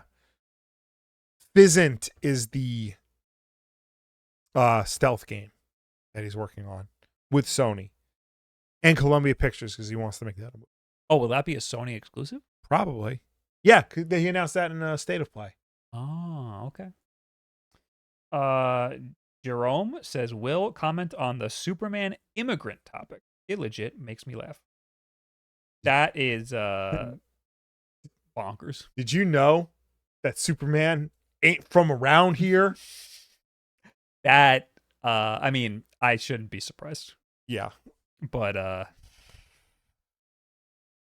you got I can't imagine somebody watching Fox News on TV and them saying it's woke because Superman is an immigrant. I can't imagine somebody watching that and being like, "Yeah, that's woke." You know, It's been like that since the 30s. 1938. Yes. I think what needs to Mario's woke then too. yeah. What needs to happen is that movie needs to be a massive hit so that they forget about it and move on with their lives to the next dumb thing they're going to complain about. Yeah, Because that's what happened with Barbie. They claimed Barbie was woke and it was bad, and then that made $1 billion, and then they never spoke about Barbie again. That's woke because it's a woman that's the main character. Right. And Superman is woke because he's an immigrant. That like broke my brain because I was like, now woke is in being an immigrant is woke. Yeah. They just keep adding things to woke. Yeah. Yeah.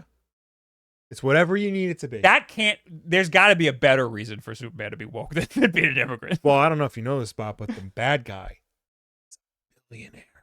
Now that We have to protect our billionaires. now that's woke. But is it though? Because he's been a billionaire since 1986.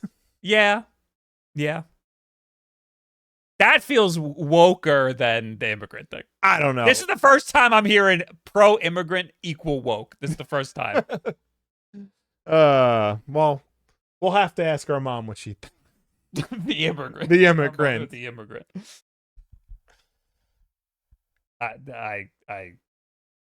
They're just fucking grabbing. They're just grabbing things. Yep. Being like, this is what we'll spin Yep. this into.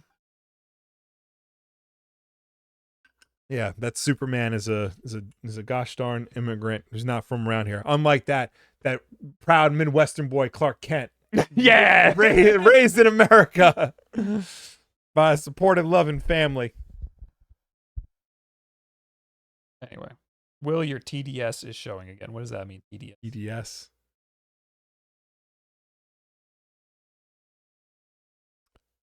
Total TDS derogatory.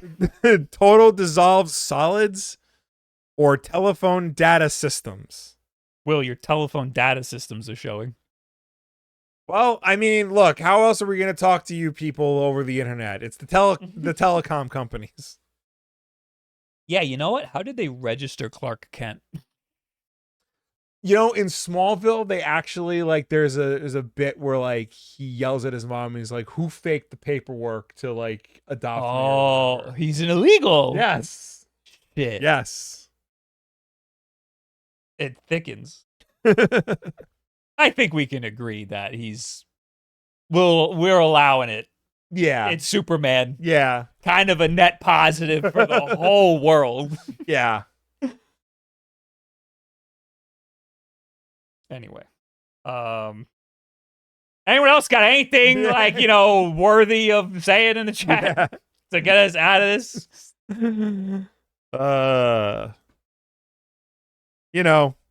Something not stupid. More of a Batman guy anyway. Okay. He wears his underwear on the outside. I mean, he's super woke. And then Edward Bova trying real hard to get us on topic here. Yeah. Don't fuck with his dog. I heard that they took out a part where Lex punches the dog or something. That's exactly what Edward Bova posted. Yeah. I mean, the whole point of that is to get you mad at Lex. Yeah. So, like, I'm not, like, against that. Yeah. I mean, also, like, what's he gonna do? Like, Crypto is also, like, indestructible. Like, Lex Luthor would break his hand punching Crypto. I mean, I don't like that John Wick's dog dies. Right. But, like, that's the whole point of the movie. Yeah. So, like, it's a necessary plot device for you to not like that part. It's a cinematic shorthand. If somebody has a dog, you're instantly like supposed to like sympathize with them and follow them. Whereas if they hurt a dog, you're supposed to like hate them and root for their demise. Yeah, that was someone said that's like the easiest way to get you to hate somebody in a movie is if they harm a dog. Think of it like this. Kane Hodder, who played Jason Voorhees for most of the movies, said that Jason will not harm dogs. That's his thing. However, Michael Myers has killed at least 3 dogs throughout all of his movies. So that makes you like understand like you're not supposed to root for Michael Myers. You can kind of root for Jason. It's kind of fun. For some reason, killing dogs in Resident Evil 2, totally fine though. Those dogs, I was like, I didn't feel a thing when I was killing those dogs. They were coming forward. Look, man, dogs in video games are a different story because like they are worse than people. Some dogs in games, I can't think of one right now. Is it Assassin's Creed or is it maybe Call of Duty has dogs and I'm like, I don't want to kill those dogs. I think it was Assassin's Creed that had dogs or a game like that, and it felt wrong killing the dogs. But fucking Resident Evil, all bets are off. I'm killing those dogs. Indiana Jones, you can't like knock out the dog. The Last of Us 2, Griffin X. The Last of Us 2. Yes, that felt wrong. Yeah, I did not enjoy it. Well, because they have names. they humanize the dog. Indiana Jones, you can't like kill the dogs, but you can like put them to sleep. Like you just like whip at them and they like fall asleep. So yeah. But again, Resident Evil. Yeah. Fuck those dogs.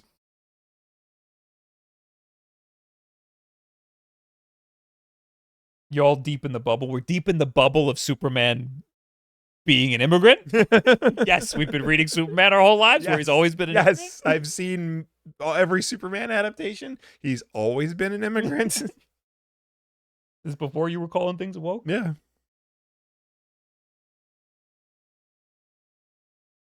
Felt natural in Modern Warfare 2. I don't remember the dogs in Modern Warfare 2. Which Modern Warfare 2? You're also killing civilians in Modern Warfare 2, so. Anyway, I want to leave. Thanks for hanging out, everybody. Thank you for tuning in. Thank you for watching us. Thank you for chatting with us. As always, the WULFF DEN Podcast is every Tuesday night at 8 p.m. Eastern, right here on twitch.tv/WULFDEN or youtube.com/WULFDEN Podcast. If you can't make the show for any reason at all, we always put the archive version up over on youtube.com/WULFDEN Podcast. So you can go check us out over there on demand whenever you want. If you prefer to listen to us rather than watch us, you can do that as well because we're also an audio podcast on any and every podcast service, such as Apple Podcasts, Spotify, YouTube Podcasts, Pocket Cast, Audible.com. The list goes on. But no matter where you get the show from, folks, please be sure to subscribe, rate, and review us because that helps us with placement on all those respective platforms. I usually rate AJ. Is he not on? How dare. Oh, no, he's on. Guys, go say hello to AJ. I will see you on Thursday. The Lord knows what I'm going to do on Thursday. I'll be on Twitch. Also, I'm hoping to have a video out on Thursday. It's not going to be a Switch 2 video this week. Oh. Trying to alternate. Oh. So that means nobody will watch it. So turn on notifications for the main WULFF DEN channel so you know when I post the video so you can watch it, give it a like, and try to help it a little bit. I will see you then. Goodbye. Bye.